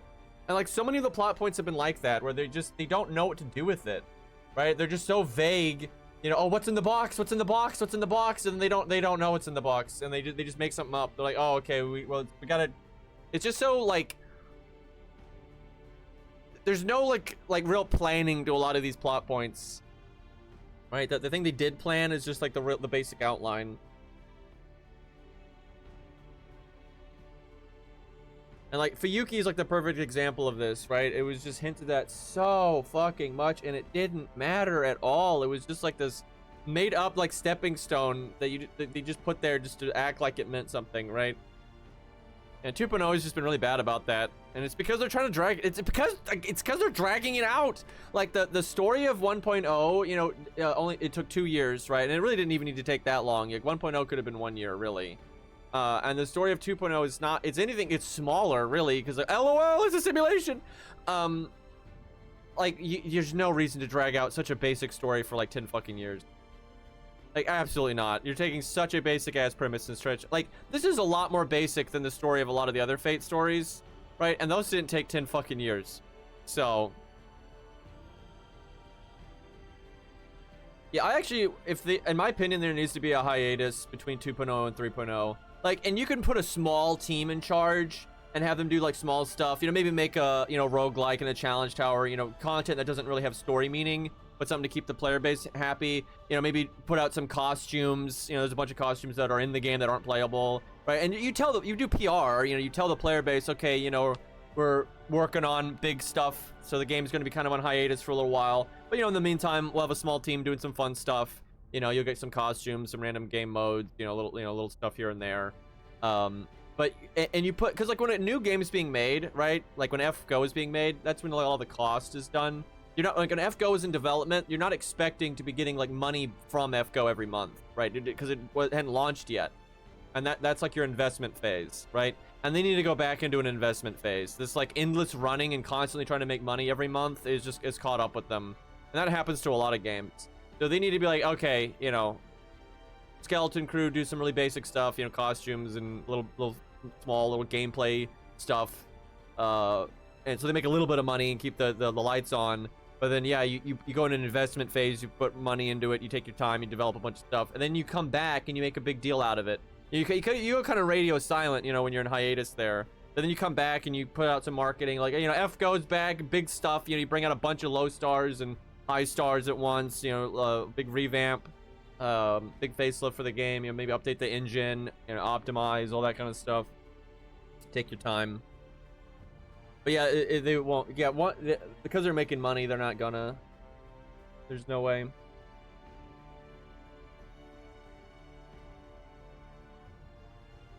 I've seen a few games do that though, where they like reinvest. It does happen, but I don't. Cause so it's Sony, right? Sony's the one in charge of all this. Sony is not gonna do that kind of thing. God, think about how dumb Ordeal Call is now.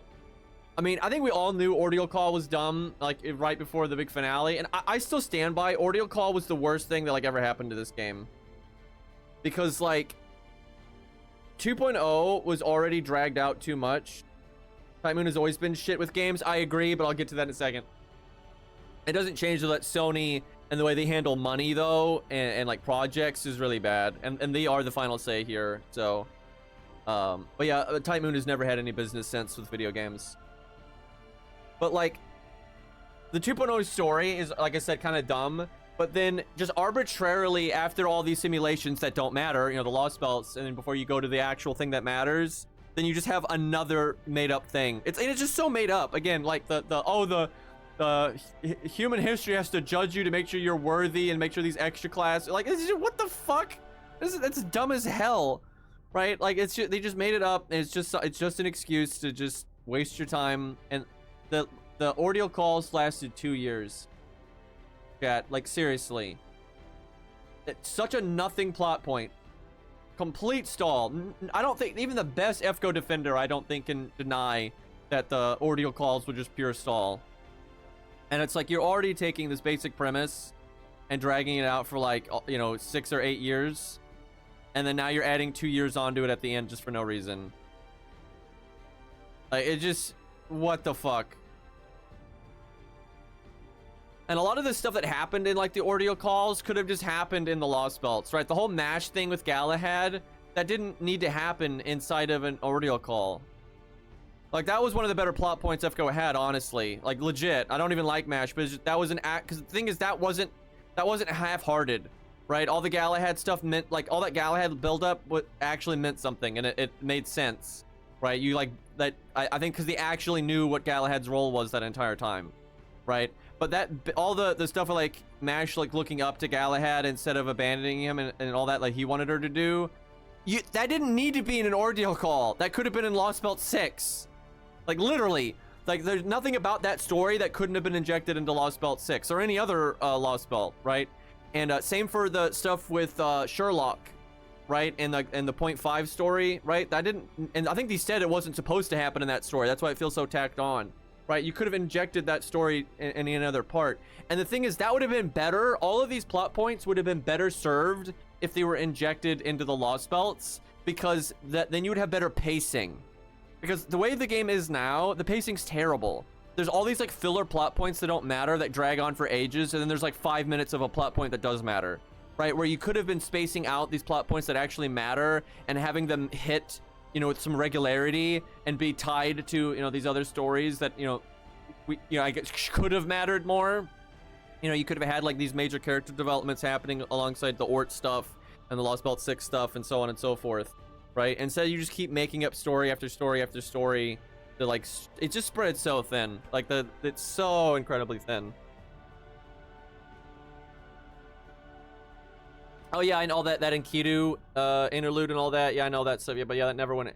And well, another thing that never went anywhere, and it's because we know what happened. Right? They've actually talked about this.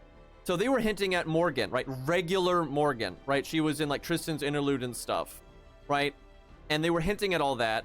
Because the Lost Belt 6 originally, and because they said this isn't speculation, they said this. Lost Belt 6 was all up until they wrote it. The whole time, it was always planned that that was going to be regular Morgan that like busted in and was being a little rascal, right? And she's going to be a more classical villain and all that. And there was going to be a lot of classical Camelot elements there. And that's why 10 years ago, or like 8 years ago, when they put out like all the buzzwords for every Lost Belt, all of the buzzwords for Lost Belt 6 were very classical Camelot stuff. Because that's what it was going to be, right? That whole time, they had planned on it being regular Morgan, right? And that's why, you know, they hinted at regular Morgan and the Tristan interlude and stuff. But then last minute, Nasu's like, oh, but Morgan's so pretty. We can't make her a bad guy like that. I'm not kidding. This is what happened, right? He liked the design for Morgan so much, he just had to make her a heroine, right? And so then he like rewrites the story last fucking minute. And then none of it makes any fucking sense, right? Because I think it was the writer of the Song of Ice and Fire that said this. That like, if you've been writing the story the entire time that the butler did it, and then last second, you're like, oh, no, the chambermaid did it. It doesn't work, right? Because you had written all that stuff that entire time, all these little things, with the idea that the butler did it, right? And you can see that all over FGO and with Lost Belt 6 stuff, right? Where they just last minute change things, and it just doesn't work. And there's a lot of that in FGO. And it's because Nasu, I'm sorry, Nasu's a great character writer. He is. He's exceptionally good at making characters that have, like, three-dimensional motivations and stuff, right? Very good at that. He's a terrible story writer, and I think it's always been this way. I think like Fate Stay Night has a terrible story. It has great characters, but the story's bad. Like the story is just full of ridiculous plot contrivances and plot armor and all that kind of. It's terrible. Like it's actually terrible. But the characters are great, right? Like Kojiro and all these great characters, fucking awesome characters. Like Nasu is really gifted at making good characters, right? And I think more so than people give him credit for, because you can really see what Nasu's biases are, right? And like the kind of characters he really likes. But when he writes characters like Kojiro that really aren't his, like, you know, his shtick, he still writes them really well and gives them motivations and stuff that people that do like those kind of characters are going to relate to. He's super good at that, right? At like getting outside of his own box to write characters like that, right? And that's really, you know, praiseworthy. But his stories are fucking awful. I mean, oh my god, they're fucking awful. And like every single one of them that he's wrote, like, oh my god, he did the anime. He did the anime for Fate Extra, like that, the one where like Buddha kills Nero at the start and all that. Like he wrote that, and it's so bad. Oh my god, like he doesn't understand pacing or anything, dude. Shit's terrible.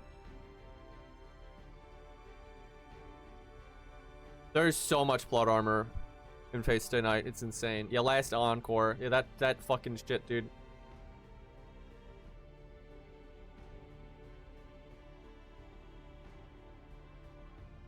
Yeah, FGO really is an inconsistent mess. And again, it's the writing style. It's just there's too much like cart before the horse.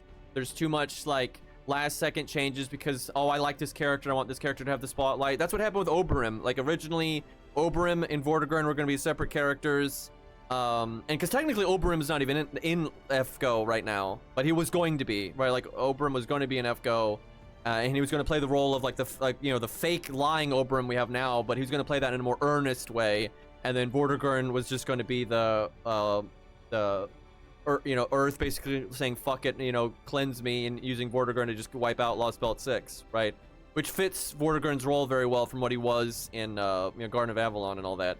But then because Nasu liked the fucking Oberyn design, and because Oberyn was playing a pretty small role, he wanted his role to be larger. And so they fused those two things together, and that's why it feels so fucking hodgepodge, because they literally just slapped two different plot lines together.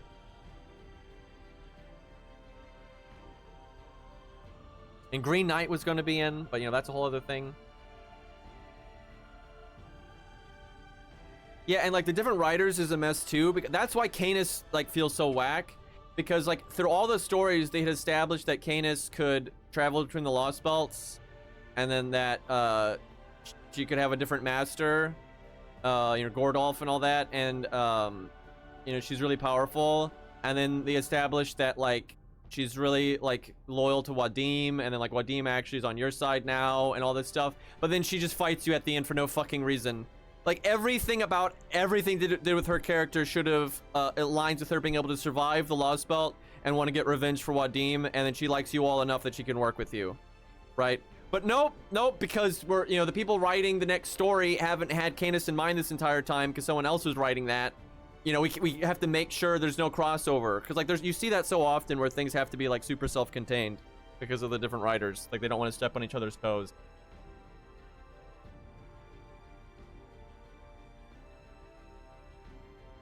Yeah, no, they said Roland was like pretty much done for years, and they just didn't release him. And you got Azriel, right? Like Azriel's. Speaking of which, where the hell am I with on my alt account here? Oh, yep, Hunterface didn't have anything. I thought that was the case. So Hunterface could have been doing so much damage that one time we used her, because we didn't do a single Azriel stage on the alt account. So she doesn't even have the art up for her NP. And I think it's like a 50% art up. So she could have been doing so much more. Yeah, I had a feeling though that was the case, because she just she wasn't feeling very grand like there. Yeah, my main account's gonna have a much better time. So we got that whole insta-death bullshit thing. I have so few assassins over here, and none of these things have guts. So this one is just gonna get like blown the fuck up by Azriel, and that's that. Double Shiki. That is crazy though how few assassins I have over here.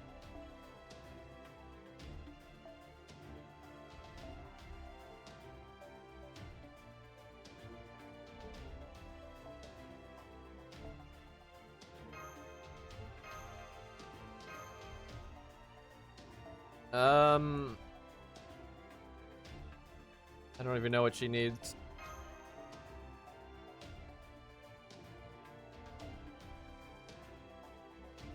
Where's the virtual one? I really need to level that one.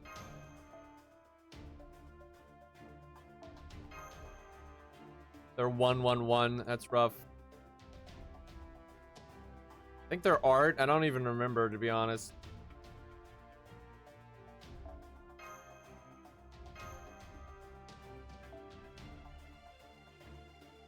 I think stun is good. I can't remember if he insta-death. Yeah, I think if you stun him, he skips over that who he was going to insta-death. Nope, no Lion King costume. It's so weird because we got the villain version of Ilya, right? For really no lore reason. They just did it for fun, which is fine. But then why didn't we get Lion King for fun?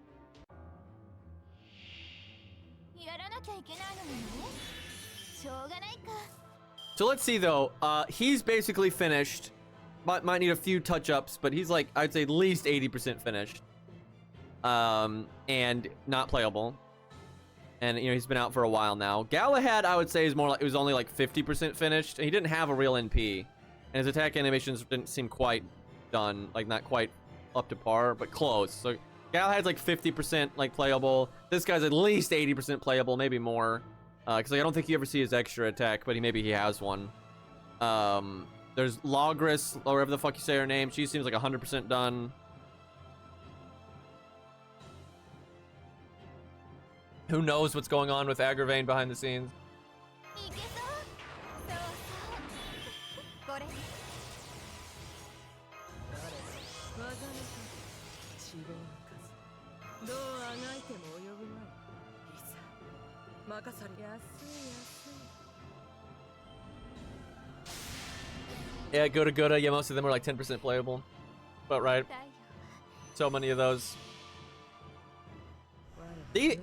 Nasu said like 6 or 7 years ago that he wanted to add Agravain, but he hadn't found a good time to add him, which is so bullshit because there was Lost Belt 6, right? Like, why couldn't you just add him then?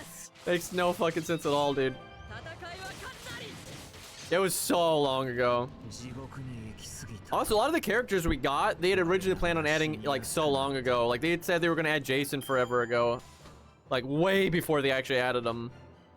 ま Same for Roland and Nukehead, because I think some people forget this. Nukehead, Nazash, whatever the fuck you say her name, she was in the first Go West event, but wasn't playable. She was just an NPC.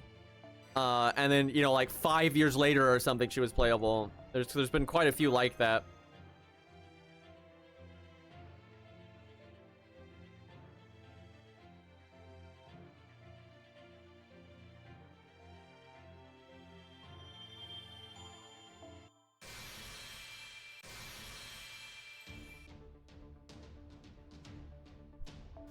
That is crazy though that I hadn't done even the first note of that. So my hunter face was super scuffed. Yep, didn't even have the art up. Bro. Holy shit.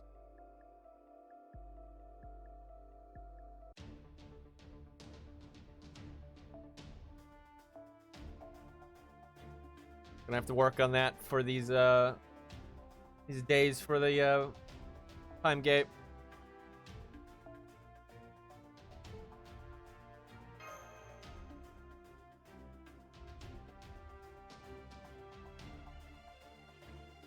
Green Knight, anyone? I think I'm the only person that cares about that. I'm sure there's a few other people. And he was gonna get used in Lost Belt 6. Rough life. 出番か人使い I'm not the only one that wants Maxwell's demon though, so. そうそういけそう戻りますね技の我らを敵に回した任され Underface keeps getting brave chains. It's nice. Rip Matahari. 嫌だおいちょうだい我ら軍 I've completely lost any hope in them adding Hawaiian shirt coup, and even if they do, they're gonna fuck it up. Have you guys, as time has gone on, okay, back in the day, you had stuff like, you know, Waver being playable, Shiki, right? Shiki's right here, Fujino, and these things just looked like they looked like, right? But as time has gone on, they just don't do that anymore, right? Everything has to be weird now. Everything has to be a different design. And do you all remember when everyone and what was it, Star Rail got mad because Saber looked different, and they were super blaming Mihoyo, and then it was like, no, Type Moon did that, and I was so I think I even said before that was known, I was like, this is probably Type Moon, because that's just they just won't do normal shit anymore. They just won't do it. Like that, so they're just gonna, they'll give him a Hawaiian shirt, but then some other stupid, they're not gonna use the design from Fate Hollow. Like they're just not gonna do it. Like they used to do stuff like that. I did that in the wrong order, but yeah, they used to do stuff like that, but not anymore. 地獄の炎を起こす全員鬼となれ That music though. 俺の前に立つんじゃない地獄終わりじゃあ後始末は任せたぜ K&K is like the best story Time Moon ever told. in terms of like, it's not like subjectively the one I like the most, but in terms of it being coherent and not having like huge plot armor problems and plot hole problems, it's the best one. I don't think it's even close. And like, to be clear, a lot of the Fate stories aren't made by Type Moon, right? Like I think Fate Zero is really good, but Type Moon didn't make Fate Zero. Of the stuff that Type Moon actually made themselves, I think K&K is the best. And by like a substantial amount. And like, even the characters, I think, and a lot of the archetypes are better because like, Fujino is like the archetype for Sakura, but she's just so much better. I think Sakura is like so like, the writer's like overly pandering to her to the point of it just being stupid, right? And it's just not very believable. It's like, oh, boo-hoo, feel bad for the heroine, right? It's way too thick. I think Fujino is way better, is way more believable. It's much better character. I think it's just that concept done in a bit more of a nuanced way, and I think it works significantly better. Sakura has no nuance. And there's just a lot of that. I just think K&K just is a much more rounded, grounded story.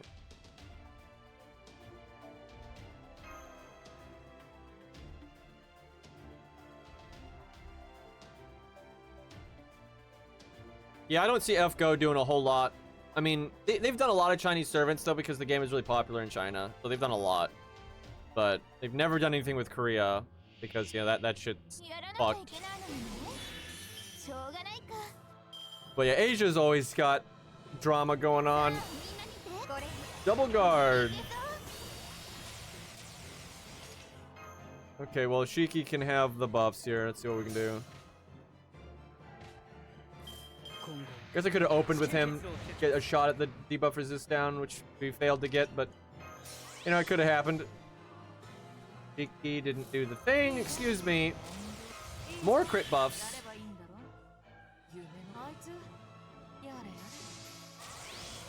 And like, Shiki's the best main character that Type Moon's made, and I don't think that's close either.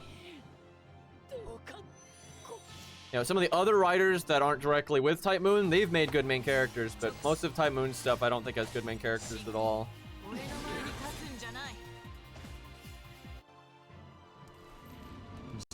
And I think part of why K&K is better is because that's when they weren't so big, so they couldn't do whatever they wanted. It's kind of like George Lucas. Once he got really successful and didn't have any restraints, I think he got a lot worse, and that happens a lot. A lot of times the confines is what makes like the creativity really work. And it's like George R.R. Martin, right? When he wasn't like a celebrity, he had to listen to his editor and shit, like, and or not just his editor, he had to like put food on the table, right? So he had to put the books out because it's like, so he had to just at some point, you know, because what they say, perfection is like the enemy of getting anything done. And when you're not super successful, you just have to get shit done, right? But once you get successful and you have like that celebrity status and like you don't have like entropy knocking on your door, that's where like that's why Type Moon's lost the plot, in my opinion, right? They don't have some reality knocking on their door to keep them grounded. And same with George R.R. Martin. He doesn't have to put a book out now, so now he can just keep pursuing perfection forever and then never actually put a book out.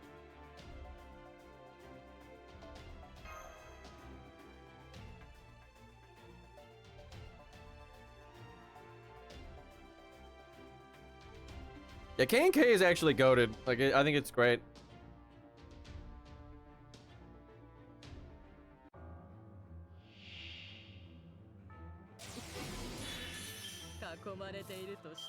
But yeah, most writers, in my opinion, when they get super successful, get a lot worse. Because their creativity goes unchecked. And like, you need a balance between like art and pragmatism, right? And generally entropy, you know, forces that on you. But when you get really successful, you can have so many like layers between you and entropy. In this case, entropy is like putting food on the table and just maintaining, you know, work and that kind of stuff. But you get so many barriers, you know, so much like safety nets between you and entropy when you become that successful, that then you really stop having that good balance between pragmatism and art, and it becomes just art, and it just gets out of control. And just like when pragmatism goes out of control, it's bad too, right? Same deal. Too much of anything is a bad thing.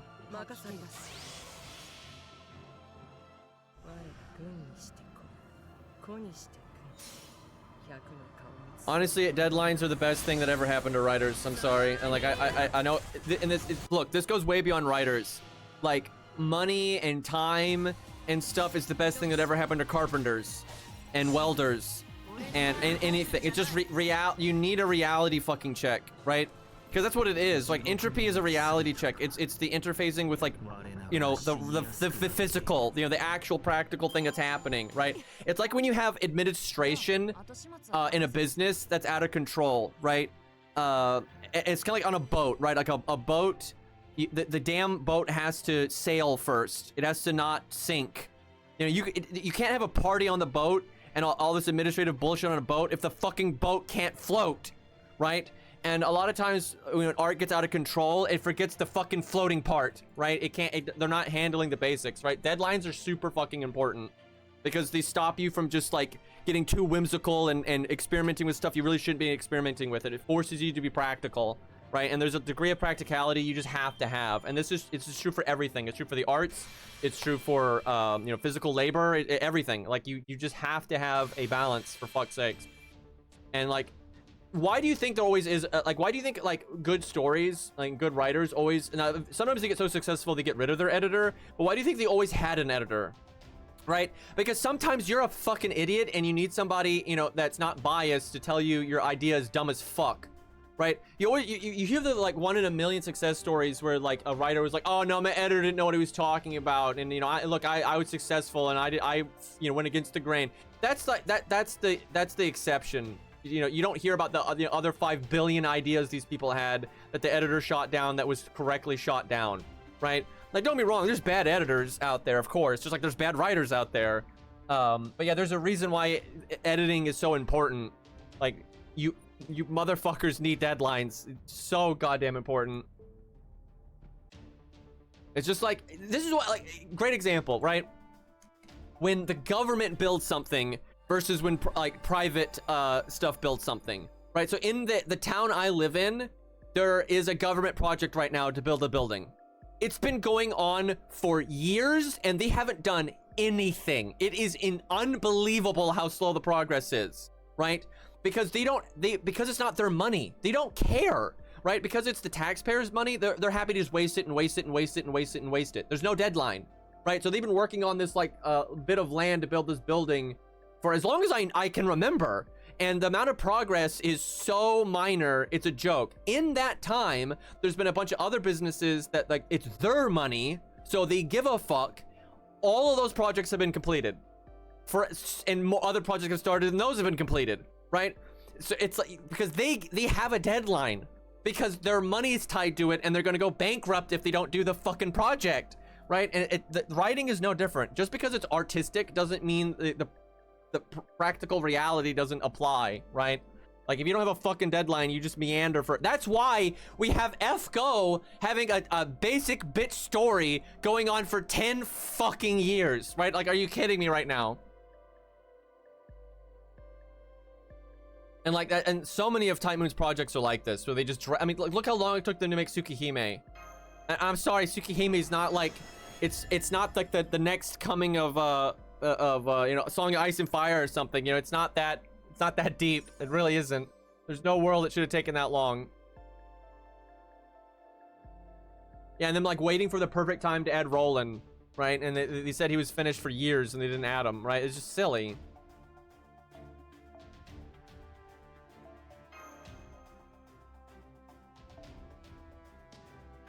But yeah, I see this a lot where people have they forget about entropy. And I talk about entropy a lot, but for a reason, because entropy is like the backbone of reality, right? It's just the truth in all things, if you like it or not. Nothing stays orderly forever, right? You build a wall, it falls apart, right? It requires effort and energy and resources to fight entropy off, to keep that wall in order, right? All things are like this. And then when people are really successful, it's not like they escape entropy. They just have a bunch of barriers between them and entropy, so they don't notice it, right? It's still there, and just someone else is fronting the bill, right? So when you have like a real excess of resource and money and stuff like that, you become very unpractical. And in my opinion, that's the kind of art I don't like, is like when you have art that's like smelling its own farts, right? It's like it's lost the plot. It's like not grounded anymore. And that normally comes from artists that don't have a close connection to entropy, right? And not always, right? I'm speaking generalities here, but when an artist is like so disconnected from like the common man and like what, you know, actually happens to let life work and like what families are doing, when they're so disconnected from that, I think their art is really bad.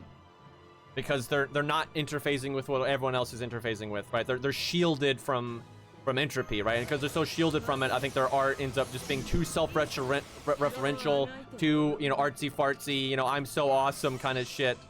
And, you know, obviously I am biased and I've got, you know, my own you know, stuff I like and don't like, but whenever I, you know, think I detect that, that's always the art I don't like, just every time. It's like when the artist I think has lost the plot, I'm like, I don't care for this. I'm gonna get some hate for this one, but a good example of this I think is Studio Ghibli.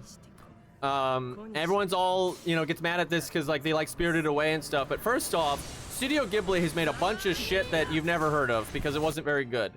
And the head guy at Studio Ghibli has absolutely lost the plot. I don't think you can look at what that guy has said and done objectively and be like, oh yeah, this guy is totally grounded in reality. Not at all. Like, that guy has mega lost the plot, and I think most of his work is way too artsy-fartsy, and I don't care for it at all. Now, some of his older stuff is fine, right? I've seen some of his work that was fine. But as time has gone on, I think his stuff got more and more like disconnected, and yeah, I don't like that guy's stuff at all, to be honest. Yeah, I think I actually dislike him immensely because it's you know, obviously I don't know the man personally, but he's been very vocal, like talking about other writers and like, you know, his son, for fuck's sakes, and he's an asshole. Like, and I think a lot of his takes are garbage. Like, he doesn't like Tolkien, and he like criticizes Tolkien a lot, and like all the stuff Tolkien, you know, said about war and stuff. Like, as Lord of the Rings has a lot to do with war, and like he doesn't like that. Meanwhile, Tolkien actually fought in a war, and I don't remember what his first name is, but he's something Miyazaki. He never fought in a war, and like it's bullshit. Like, he just says so much crap, where he acts like he knows what he's talking about, and he doesn't. And yeah, I don't think Studio Ghibli's made anything good in a very, very, very, very long time. And even the stuff that is a lot better, like a lot of their older stuff, I never thought it was that great. I think the best thing I ever saw from them was like that really lighthearted one about the like delivery service or whatever. That was probably the best one I've seen. But yeah, I think they're way too artsy-fartsy.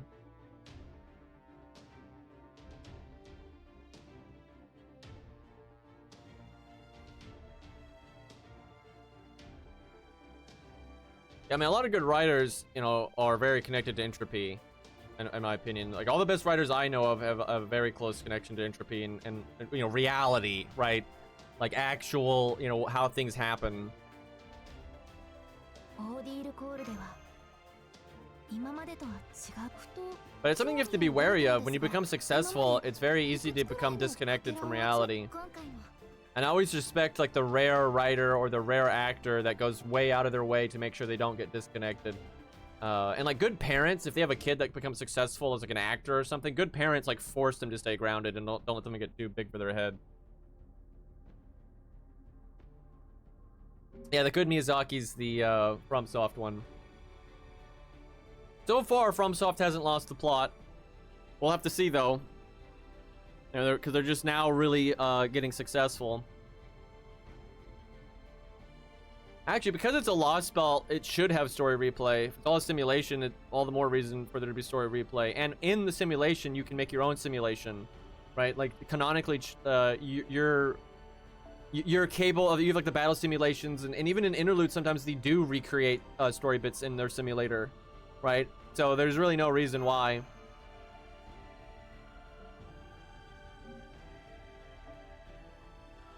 Okay, chat. There's not much else to do. That was a pretty short time gate, though, honestly. But so the 23rd is the next one. Might not stream between now and then, just so I can post some videos. I thought I was gonna post some videos for like this newer time gate, but there wasn't much to do. There's literally just that one boss fight. The other one was just for shits and giggles, and that one boss fight wasn't anything that great. Yeah, and I guess the next time gate's just the raids, so then that's not gonna progress the story very much. And so I guess, is the finale, is that on New Year's?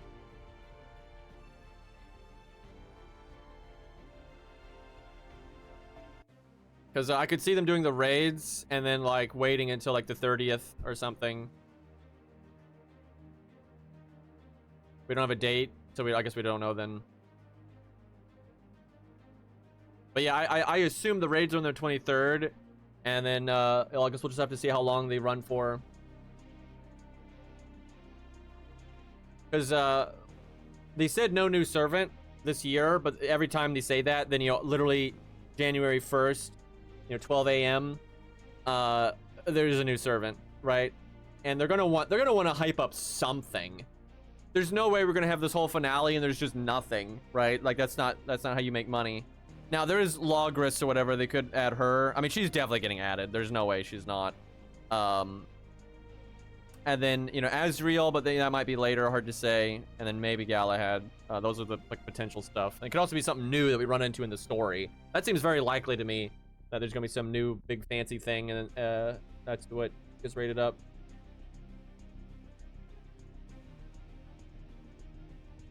Yeah, man, if that's all they did with Guadia, it's so lame, man. Like that was probably the longest going build-up thing. Like the Chaldean was there from the beginning, and they literally just contrived a problem that we'd never heard of, and then resolved it immediately. Hey, I love Arjuna, what's up? I got spooked by Arjuna the other day, by the way, which makes me happy, so I got him in P2. That was just a little while ago. But yeah, all that build up with Guadia was literally just to resolve a problem that they just pulled out of their ass last second. Like they made it up and then fixed it immediately. Like that's such bad writing. But yeah, my Arjuna is actually in pretty good shape now. Yeah. Pretty happy about that. I actually think Arjuna has such fun gameplay because of that super long debuff immunity. But yeah, you missed all the story, Arjuna. Sorry. We're time gated now, so there's no more until the 23rd. But yeah, how you been? What you been up to?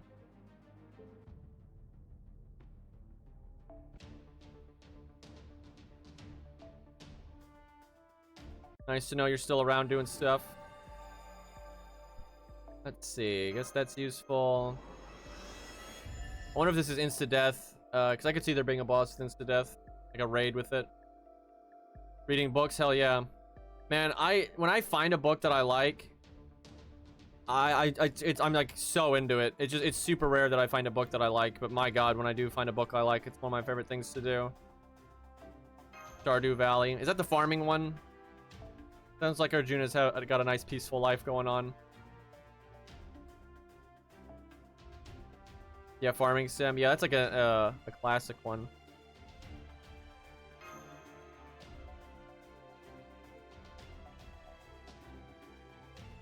Yeah, I think the raids could very well be the trees.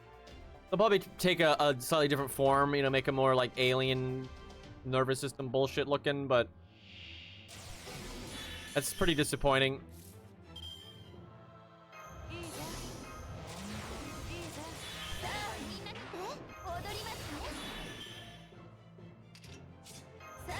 Yeah, I try to go to the library pretty often. I enjoy it. It's nice to, get out and do something in reality.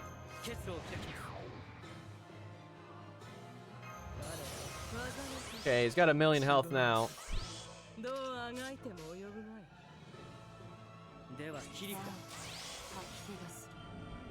So I know he's insta-deathable. I can't remember though, if insta-death procs, does it do the full damage? Like, does it just kill him? I know he gets rid of his guts.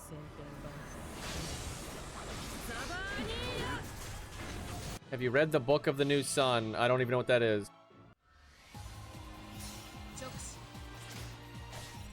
Yeah, it's true. There's a lot of bad books, but when you find a good one.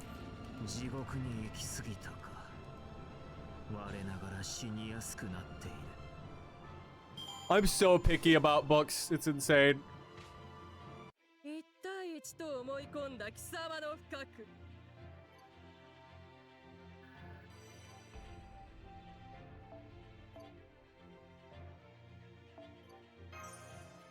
I enjoyed some of the old Rainbow Six books way back in the day.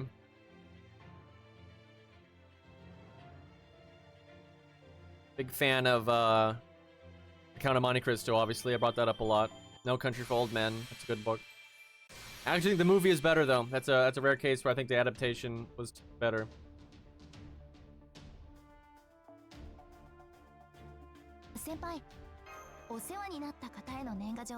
Dude, The Count of Monte Cristo is like almost like a generic thing to say as like a book you like, but it is good, man.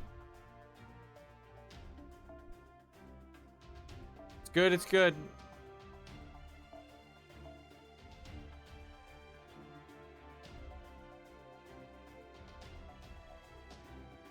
Yeah, I recommend. I guess Ares is slightly stronger. Got the 62 done there. Ares a big Shiki fan, which is good taste because Shiki's, you know, the best fucking main character Type Moon ever made.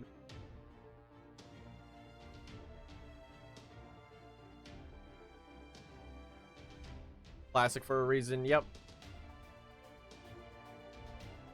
I like a lot of history too. I read history a lot. I'm kind of a typical dude like that, where I generally like the, you know, real stuff more than the fantasy. But I definitely enjoy made up stuff too. Hell, I like some of the Halo books back in the day, like the Ghost of Onyx and shit, like Fall of Reach. Those were good.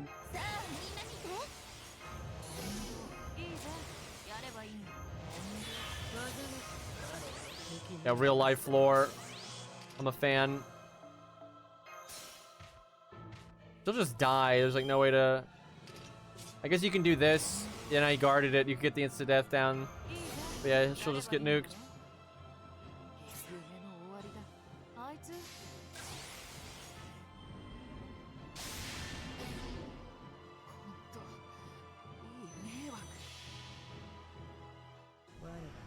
I think if you get the instant death thing from the skill tree, though, you don't always die. If you were allowed to bring Scatty, you could. She's got instant death immune.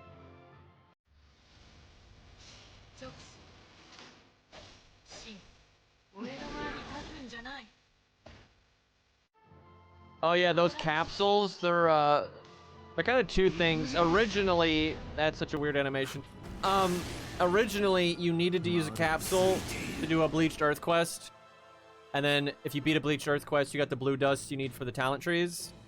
But it's pretty rare anyone uses them that way anymore, because now you're allowed to use a capsule on any stage, and then it'll just give you the blue dust automatically for doing it.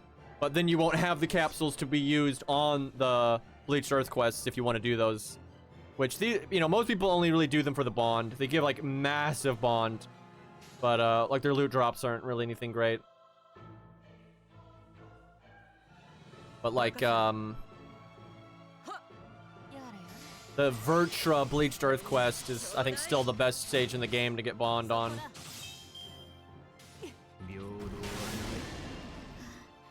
The Assassin Tree has an effect where if you have Evade, you're immune. Okay.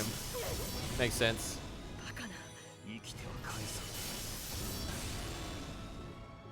I don't know if we procced his guts or not. I should probably try to insta-death just to be safe. I wasn't paying attention.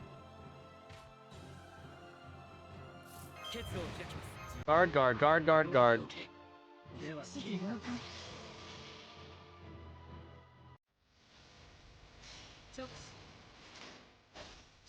Oh, if he doesn't have the lantern. Okay, good to know.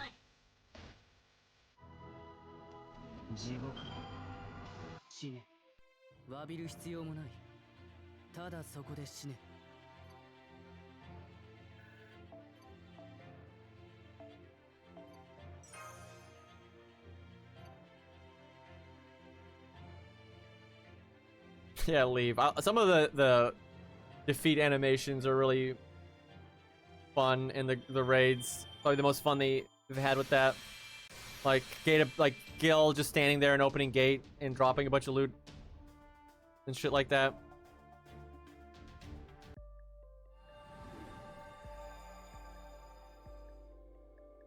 Might be this one, honestly, which I don't have enough for, damn.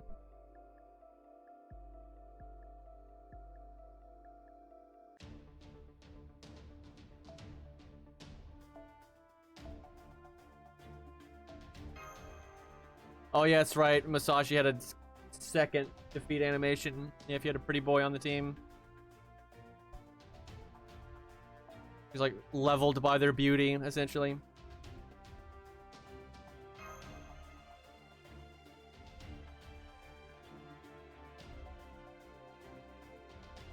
Also, the people that have the trait, though, you couldn't use. Like, there are a good chunk that are sabers, but there are quite a few that were other classes. So I'm sure plenty of people never saw it.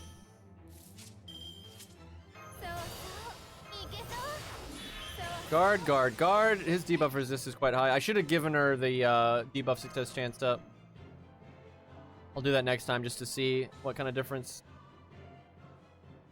I wonder, like, if you give his evade to a different assassin, if they get it. Because, like, her tree is maxed. Giving him the debuff success is actually the most important.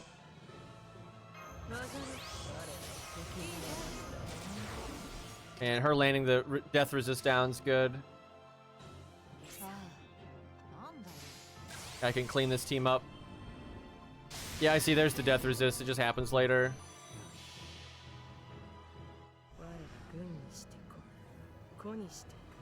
He really is a bizarre instance, though, of them like adding a character, but not making it playable, and then a good bit of time going by and him not having anything to do with the story yet and stuff like that. It's kind of strange. Not really a bad thing, but I would have made him playable by now.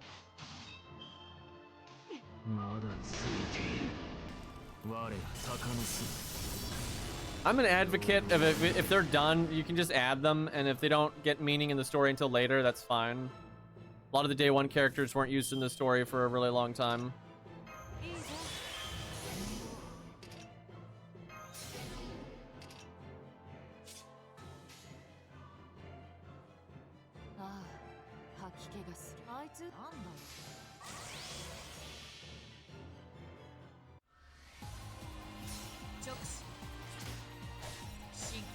Yeah, I actually think you're right. I think they did it because of the reception, like how people were like not happy with them. But the thing is, like, there's an easy fix to this, and that's just don't be lazy.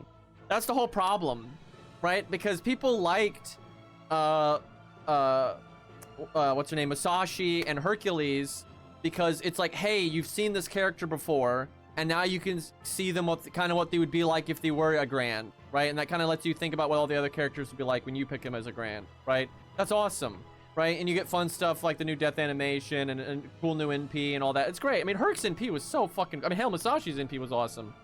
And then, you know, it was just obvious they were being lazy. Everyone knew they were double dipping. Like, I saw these people on my Discord trying to, like, copium defend it, and it's just the logical bullshit, like the fucking hoops they're jumping through to try to justify it was so fucking stupid. So all you have to do is, like, you know, if you add a new character and you make them the Grand right away, which first off, that's lame because people liked the old characters getting their due. I think overwhelmingly people liked that.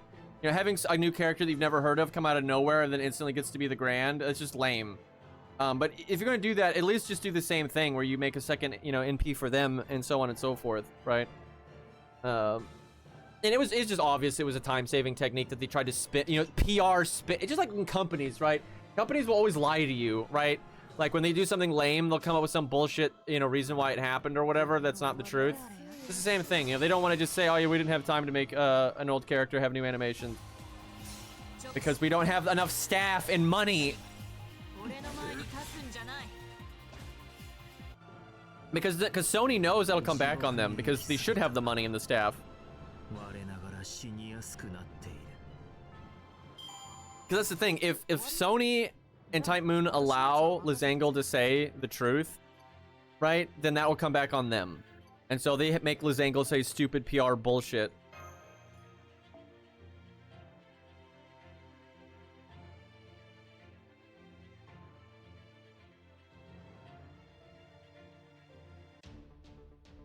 Yeah, Grand Rider George would have been sick. There's so, I mean, Achilles, Alexander the Great, right? There's so many characters they could have picked.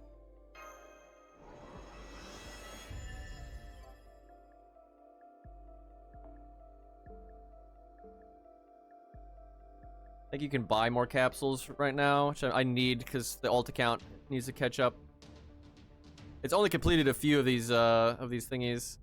I need to do Berserker, I think. Those are pretty general use. 新生ダヴィンチちゃんの素敵な工房にようこそ。何でもはないが必要なものは揃えてある。 Let's see, I think they're mana モノプリズ prisms. ムと交換？用意した甲斐があったな。まだ見ていく。 Gotta make sure I use those before the reset happens. I'd whiff 3.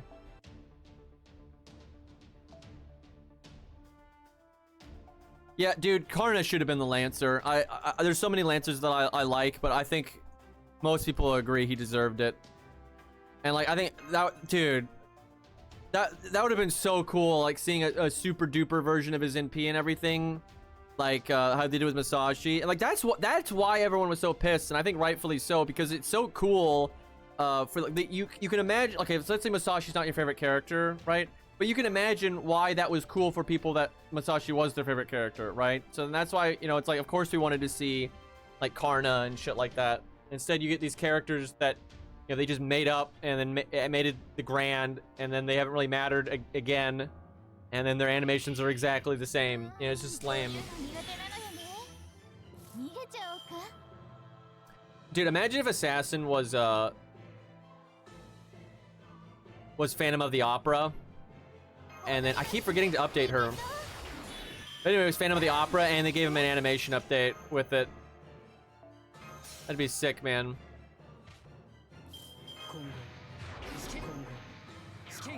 Okay, got lucky and I landed the goods.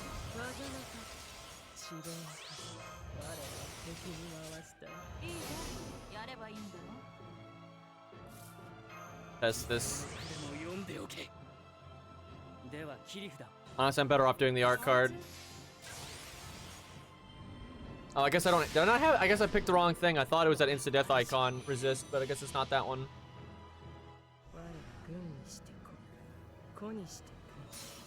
Dude, people would have loved that if, I will say though, you know, at least the assassin is a character, I guess, that people are a bit more interested in, so at least there's that. Yeah, I don't know if Arjuna, if you even know what we're talking about.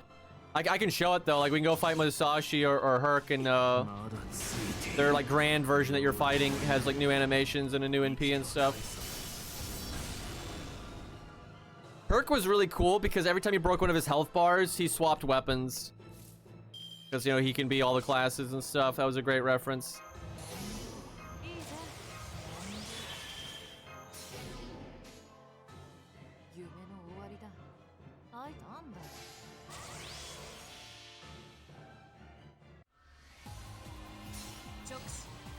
Yeah, the finale's been pretty underwhelming. I agree. It's not been terrible. Like the gameplay wise, it's been a bit of fun.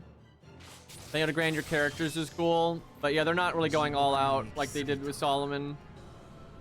You know, the grands should have all been, you know, old characters with new animations and stuff. They should have been costumes and shit, right? Like, goddamn, man, like you got all this money.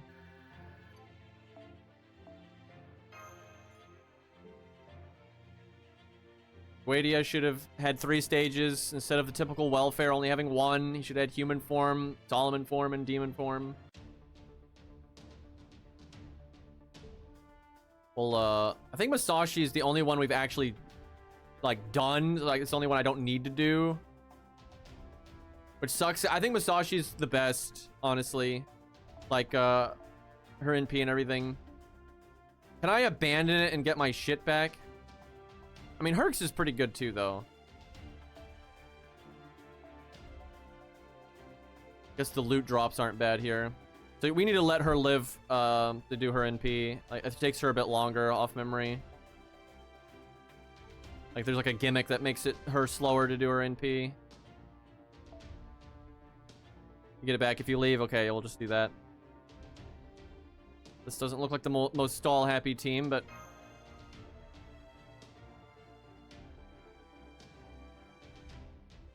yeah, they didn't do this for everybody. They started like making a character in an event, like a filler event, and then right after that they do a grand duel, and then that new character was the grand, and they have the exact same animations and stuff. Super lame. 進軍を開始する I'm always surprised at like how much of the PR like spin bullshit people will buy. You know, because like they obviously know people aren't gonna like that. So in those filler stories, they're like, oh yeah, they were the grand the whole time, and then people are like, oh, see, it's fine, guys.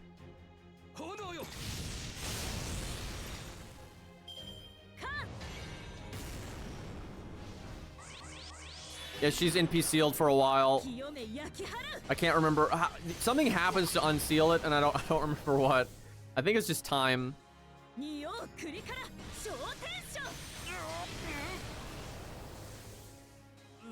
She has other animations, I swear. Also, holy fuck, she slaps.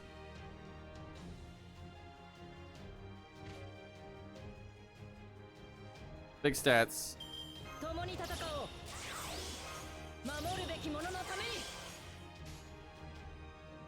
Get to enjoy Gwen's animations while we're waiting.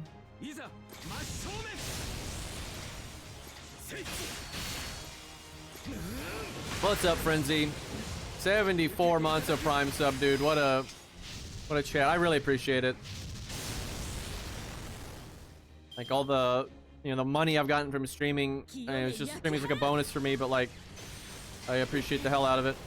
Dude, she just keeps doing that animation. I swear she has other ones. Dude, she has 2 other attack animations. I'm quite sure. Girl, do one of your other attacks. If anyone saw this, they would just assume she only has the one attack animation. Like 100%.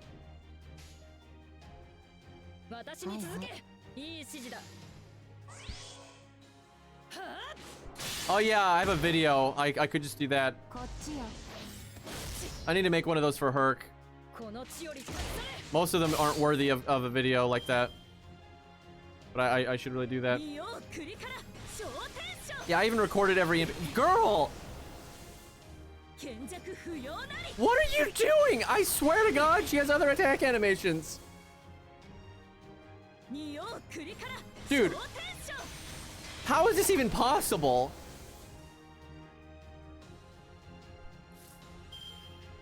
Like, what the fuck?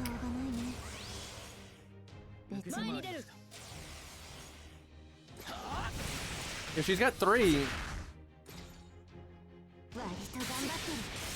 This is like guts procking forever.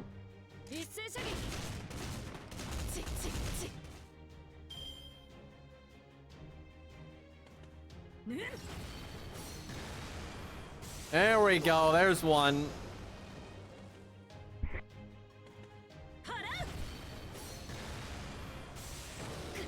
Now she's just gonna do that one forever.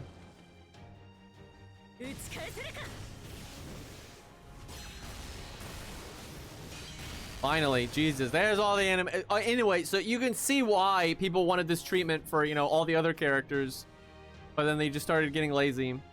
I think they did it for like 3 out of 7, I think. Okay, when is she gonna NP though? Does anyone remember? Like, what allows her to NP?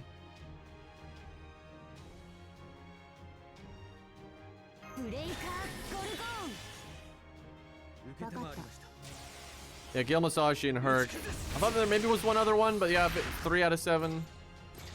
Pretty yikes.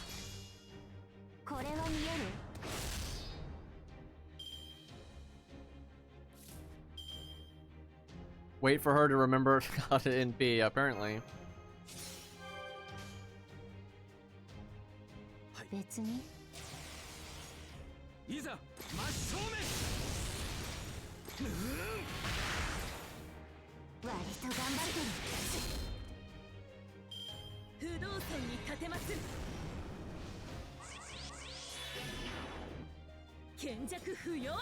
Man, she still can't NP.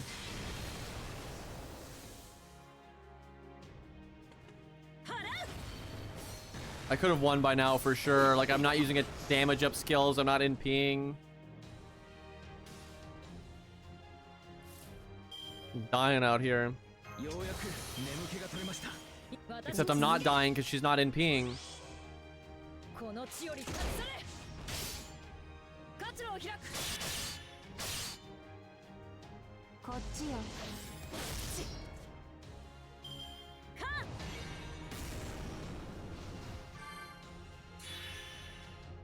There we go.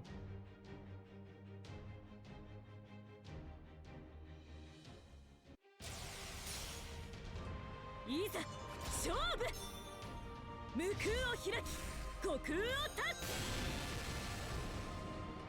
2.1流立てまつる今は耐える Now imagine if we had that for Karna. 最悪 That'd have been awesome. この機運を Or in Kidu, you know. But yeah, it's real sick. It's very cool. Yeah, they did it for her, and then Hercules was next. They did it for Hercules. I like Hercules a lot. He like punches you into the next dimension. And we'll show off Herc. Actually, I think I need to fight Herc anyway. Yeah, Aussie, man. Oh, fuck. That'd have been awesome. Jason to save the day. Musashi had to run away. She was too scared.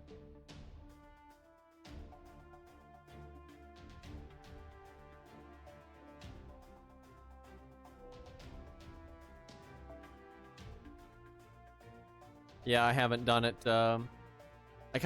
This one will actually show off his different animations for his different weapons. So we need to not beat it though. I want to save it because you can't see his other weapons all at once in the other fights.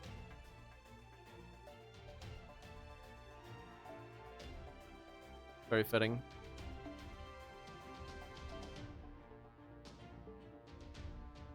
Wait, do these not take the capsules right now?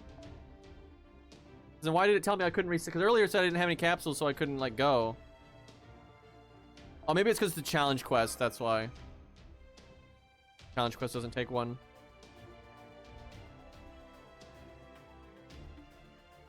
Because yeah, earlier it was like, nope, you can't restart. You're not allowed to restart. You're out of capsules.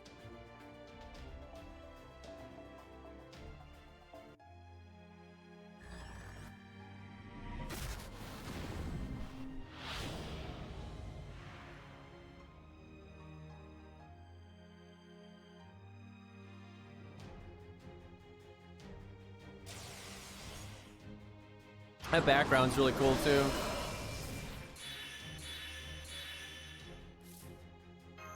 All right, let's not like break the bar right away here.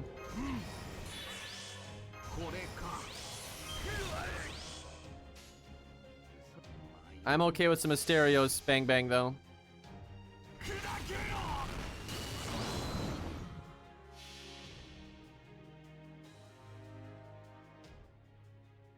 I should have done Art Buster Buster just to show off the animation.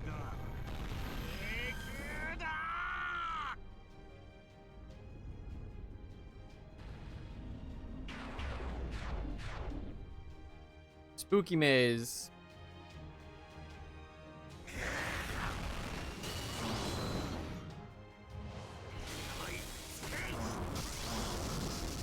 Showing off that ridiculously high strength stat there. Yeah, lore-wise, his strength is like through the roof.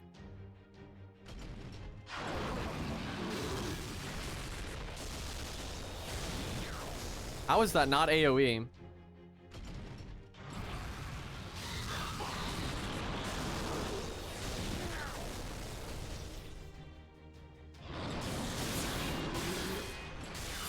Damn, that's cool, man. Wish this was a costume. Be sick. Damn it, sucks she can't cast her stuff. Lovely Herkit then.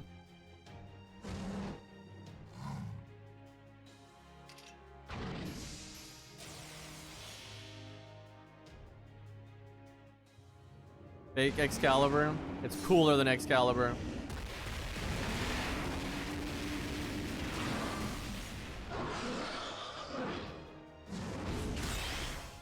Okay, we gotta put the brakes on the damage here. Hold on.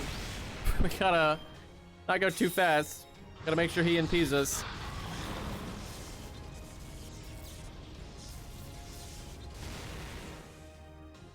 The bonk stick.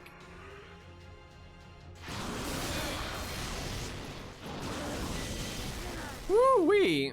That's with attack down.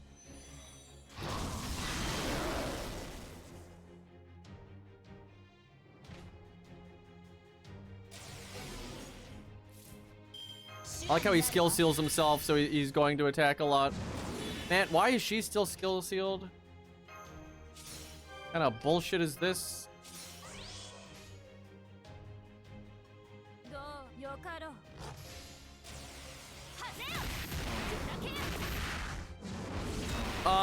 Okay, no more hurt cards.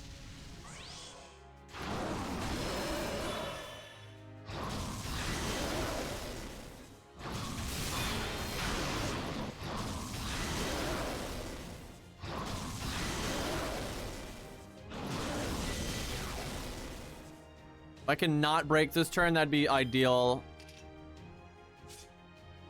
Try to stall a bit here.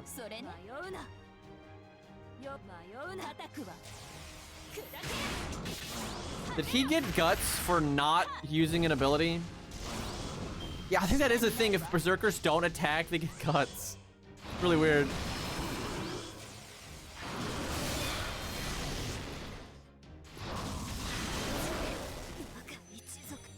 Okay, we can probably break now.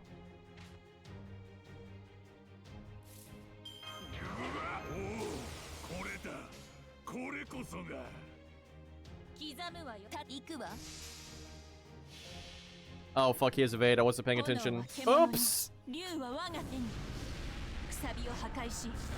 I mean, as long as he NPs.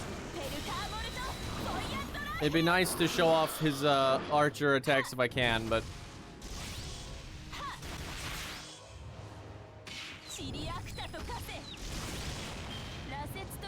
Only got one burn too. I didn't cast the skill.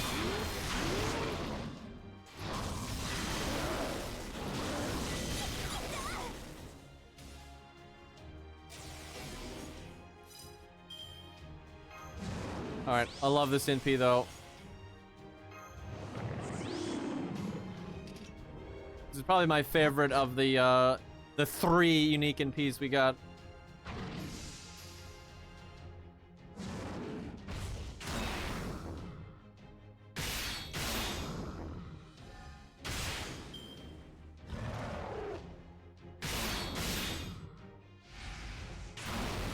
Arc smash.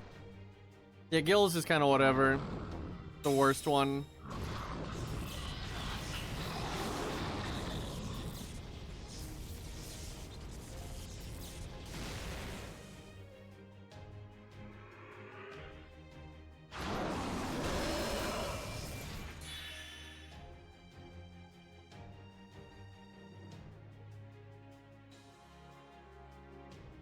Slow chicken walk.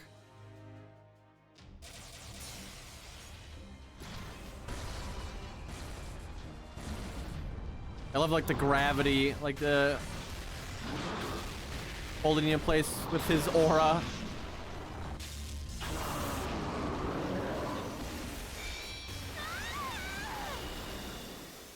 Like he shatters reality, he hits you so hard. Shit's fucking awesome, dude.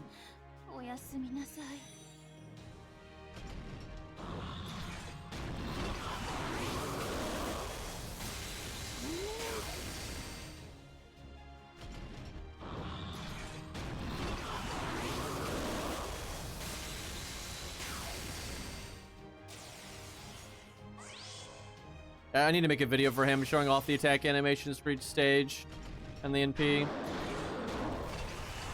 Because they're certainly not going to make this a playable, so...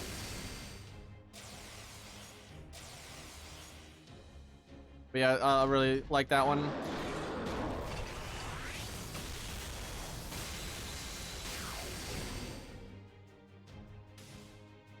How many times did he just attack?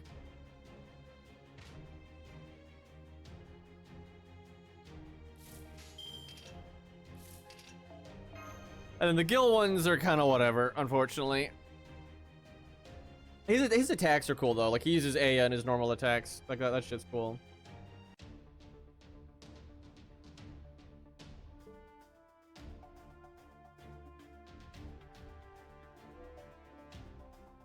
I don't think I finished the archer ones either. Yeah, only 12. Not even close. Yeah, my ult account is pretty weak.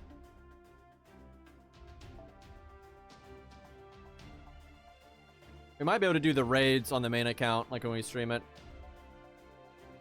I don't see why I need to save that for a video. Dude, she's so good. I've really realized this recently that, like, I mean, I always knew she was good. Like, when she first came out, I was like, oh yeah, she's good. But, like, there's just so many kings. Right? There's so many fucking things that have the king trait that she just gets to delete them. Shit's wild. Yeah, Gil's attacks are cool, but his NP is just whatever.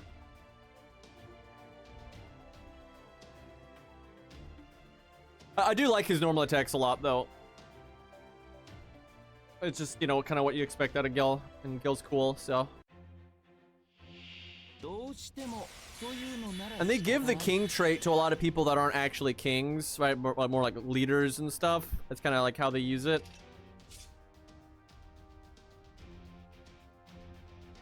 Okay, so he needs to live 3 turns.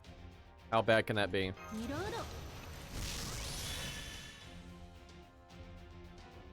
He also remixed Skill's theme from Fate's Stay Night, so that's cool.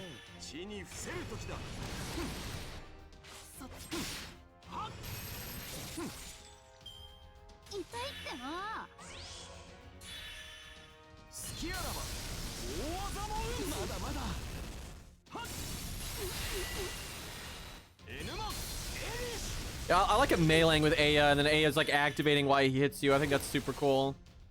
But it is funny, I said this many years ago, that if Gil was a Grand, nothing would change because of the way Gate of Babylon works. And I feel kind of validated because not a single thing Gil does as a Grand here is like something he hasn't just done before. It's like the portals being everywhere. He does that in Fate Strange Fake.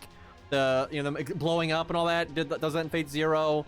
Obviously he can use A as much as he wants. That's always been the case. He just doesn't. But yeah, his Babylonia theme is a remix of his Fate Stay Night theme. Yeah, his like personal stats would be higher, but like it doesn't matter that much because Gil doesn't generally like fight in a way where his personal stats really matter. I could probably have my Gil NP. It's not gonna kill the boss or anything.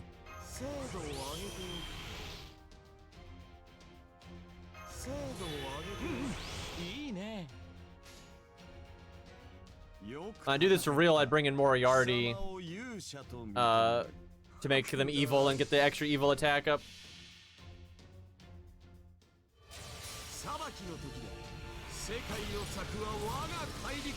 But yeah, having like higher endurance and stuff would definitely help. You know, Gil's already got really tanky armor, and then if he himself was tankier, that's obviously, that'd make him a lot stronger. But I think he'd be one of the most minor, like the difference between his normal and Grand, I think is the most minor.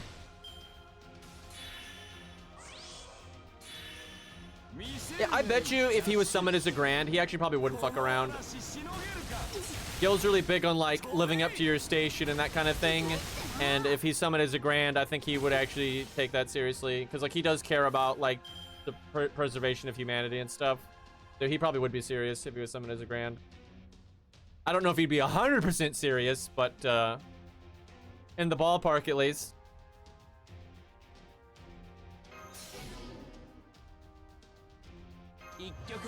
I love how you can do that with David. Like the boss is stunned, but then the evade stays. And also that works if like if an NP goes off and stuns the boss because you thought the boss was going to NP there and stuff like that. It's really nice.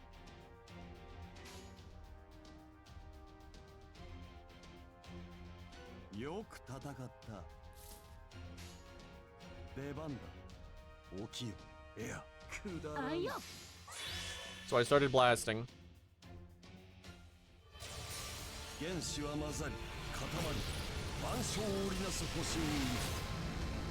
Yeah, no, he just summoned himself in Babylonia as a regular servant.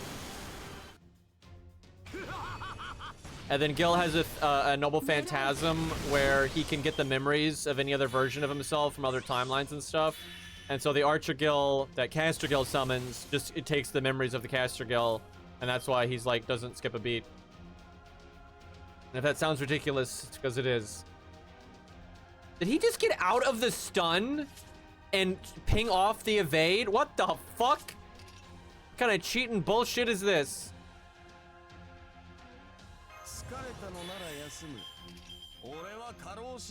Now, I can probably kill Gil right now. I could bring in Moriarty and have her to do anti-king damage, and that would be that.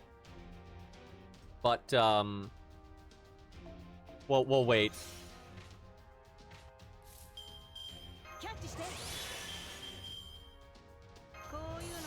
Do a little Billy damage here with the level 70 for funsies. Should've done those Gil Buster cards, but fuck it.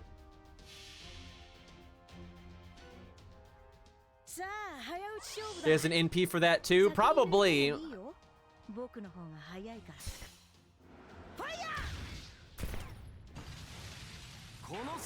Billy cameo, yeah.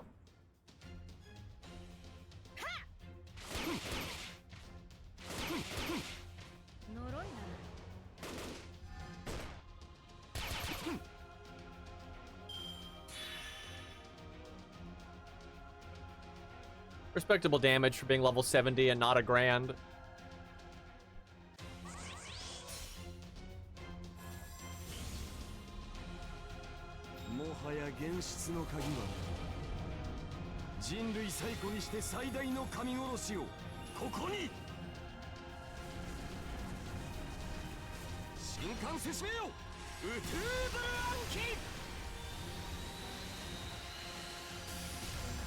I mean, you know, it's cool, and it makes sense that he would have that and use it if he was a grand, right? Because of what it does, but, I mean, A is way cooler. I think that's the main thing, is A is so much cooler than it's like, there's no way to really be hyped by that thing.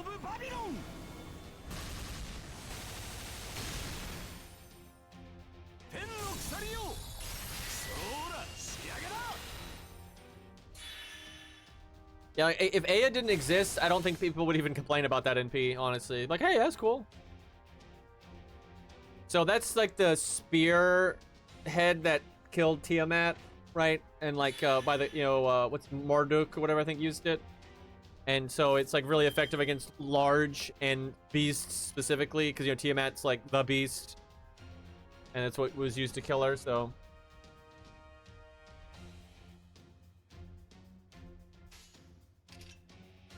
Yeah, it does kind of look like his ship from Zero, but it's different.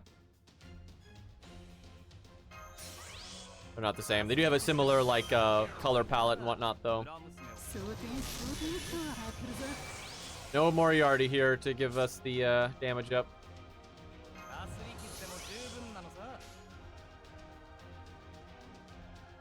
Let's see how she does. She doesn't have a whole lot of buffs here, but... Well, she landed a bunch of NP ups. Yeah. Wow. So she could have just killed that the whole time, right? Like, she could have just one-shot the boss. Now, she wouldn't always land all of those NP ups, so maybe not. Oh, let's do that again. Hold on. Let's just, like, not hold back and see what happens. He was dead the entire time. He just didn't know it. Yeah, I need to grail mine to 100. Mine's like 94 or something like that. I think I need to just grail that to 100. Jesus nuts.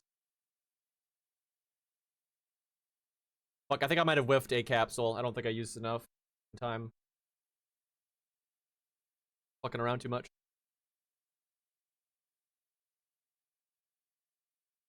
I mean, 120 is just so much work. Like, I gotta really, really like... I mean, I like her character a lot, but, like, 120 is a big ask.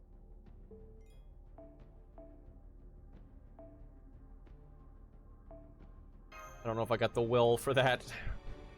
Like, the XP you have to... I have a lot of grails on both accounts. Like, this account has got, like, yeah, 34 grails. But, like, Jesus. Like, I want to get Mordred to 120 and stuff, so.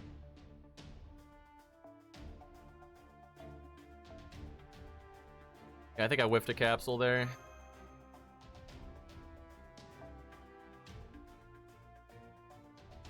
And I find, like, if you're 100, 2k foe and all that stuff, that your performance is still very good.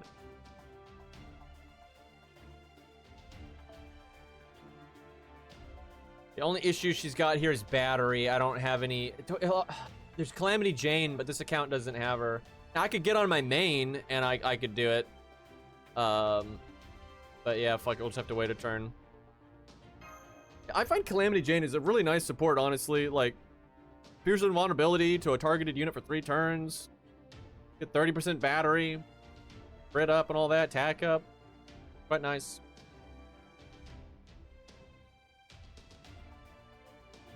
Dude, Canis is actually goated. I was fucking around with those boss fights that we did on stream, the 2 that Canis soloed.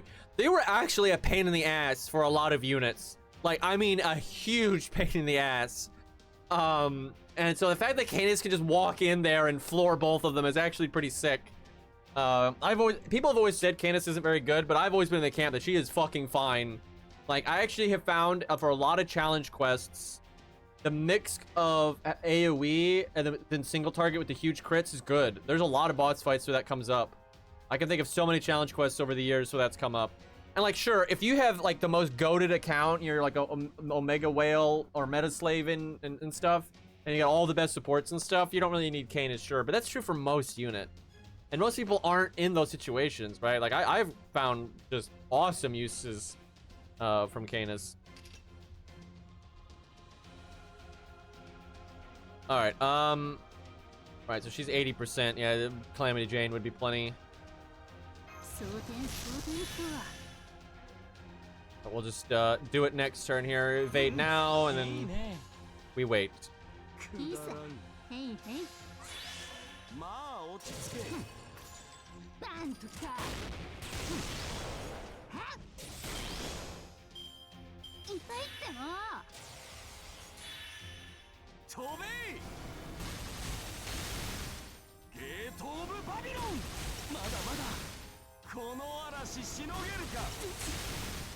All right.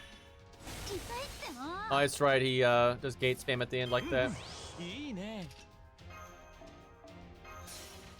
I think this. Wait, I think this is the one that does the evil. Yeah, and then this is the one that buffs you if you're evil. Okay, I got it.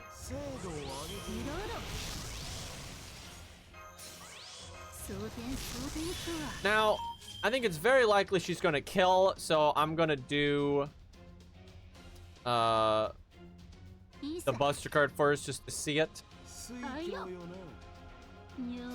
In second place, which will have to be good enough.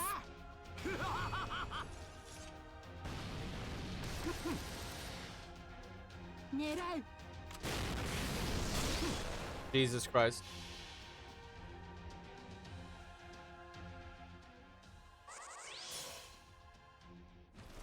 Yeah, Burgess is a fun unit too.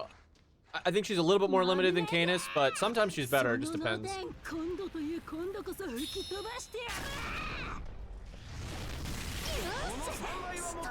Holy crap. 3.2 million.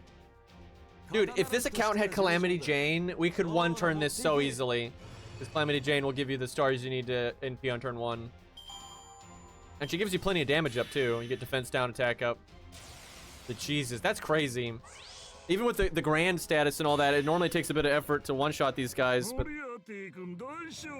I love Moriarty. But yeah, I always recommend with FGO, just play it casually. I know it's easy for me to say, but like, I don't understand the people that let FOMO get to them. Like, who gives a fuck if you miss some rant? Like, look, I haven't been playing FGO much lately. I've missed like every craft essence they've added in the last year. I've missed every command code they've added in the last year, and it doesn't matter at all. Right? Like, my main is still completely fine. I got all kinds of cool shit. And they end up adding all the important stuff into the Mana Prism and Rare Prism store anyway. So who cares? Right? Like, if you don't feel like playing it, you want to go read a book, play a different game, don't log in. Don't log in. Don't worry about it. But then it's like, hey, you know, they're doing this finale right now. I want to play the finale. Then play it, right? I find FGO to be very easy to pick up and put down. Because yeah, FOMO just has no. Once your account is established, who cares, right? Like the FOMO is just irrelevant. And like, you know, the important stuff, you know, the main story and whatnot, it's not going anywhere. So you just dip in and dip out. You don't need to do like all the daily farming and crap. Anyway, jump in, you know, use your Arjuna. Let's see. I have to get my main. I think my Arjuna is 10-10-10 now. I need to check on that though.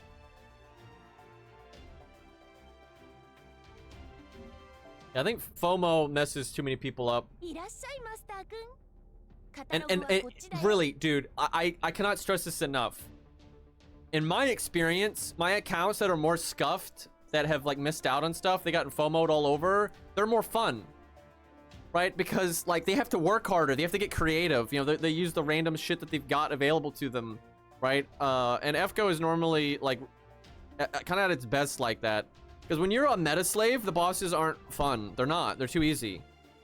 Right? But like a lot of times when you have like a random as fuck setup, then you have to actually think about like, you know, when you should use Buster, Quick, and Art cards, and when you should go for the NP, and whose NP should it do when. Should you save David's skill or use it right away, right? You have to think about that stuff, right? And it's more fun. Yeah, I think they give you a GSSR if you haven't played in a long time. I think that's a thing now. Something like that. Okay, chat. I think we will wrap it up there. Might be a day or two before I stream again because we got the time gate and I got videos I need to edit. I made some fun setups against those other boss fights. I want to show some of them off. Like I did a Medusa team setup against the caster berserker guy, you know, Mephisto, and that was actually really fun. Yeah, boy, Mephisto can actually fuck you up in a solo, man. The way that fight works. Now, if you have like really big damage, you can muscle it, but dude, if they add story replay. Okay, chat. I'm making a commitment here. If they add story replay, I will very quickly get on. I won't say immediately because real life can happen, but I will get on a Stheno versus the world video, right? You know, we'll do I'll go through all the different singularities and stuff and find fun boss fights, and we'll do one of those big chunky videos that I haven't done in a while. And I'll make a thumbnail and everything, you know, like I did. Because I only did it for, I think, Burgess and Zigguard, right? It's hard to do because of the lack of replayable content. But yeah, we'll use aces and stuff. And yeah, we'll do Stheno versus the world. There you go. And you can be happy.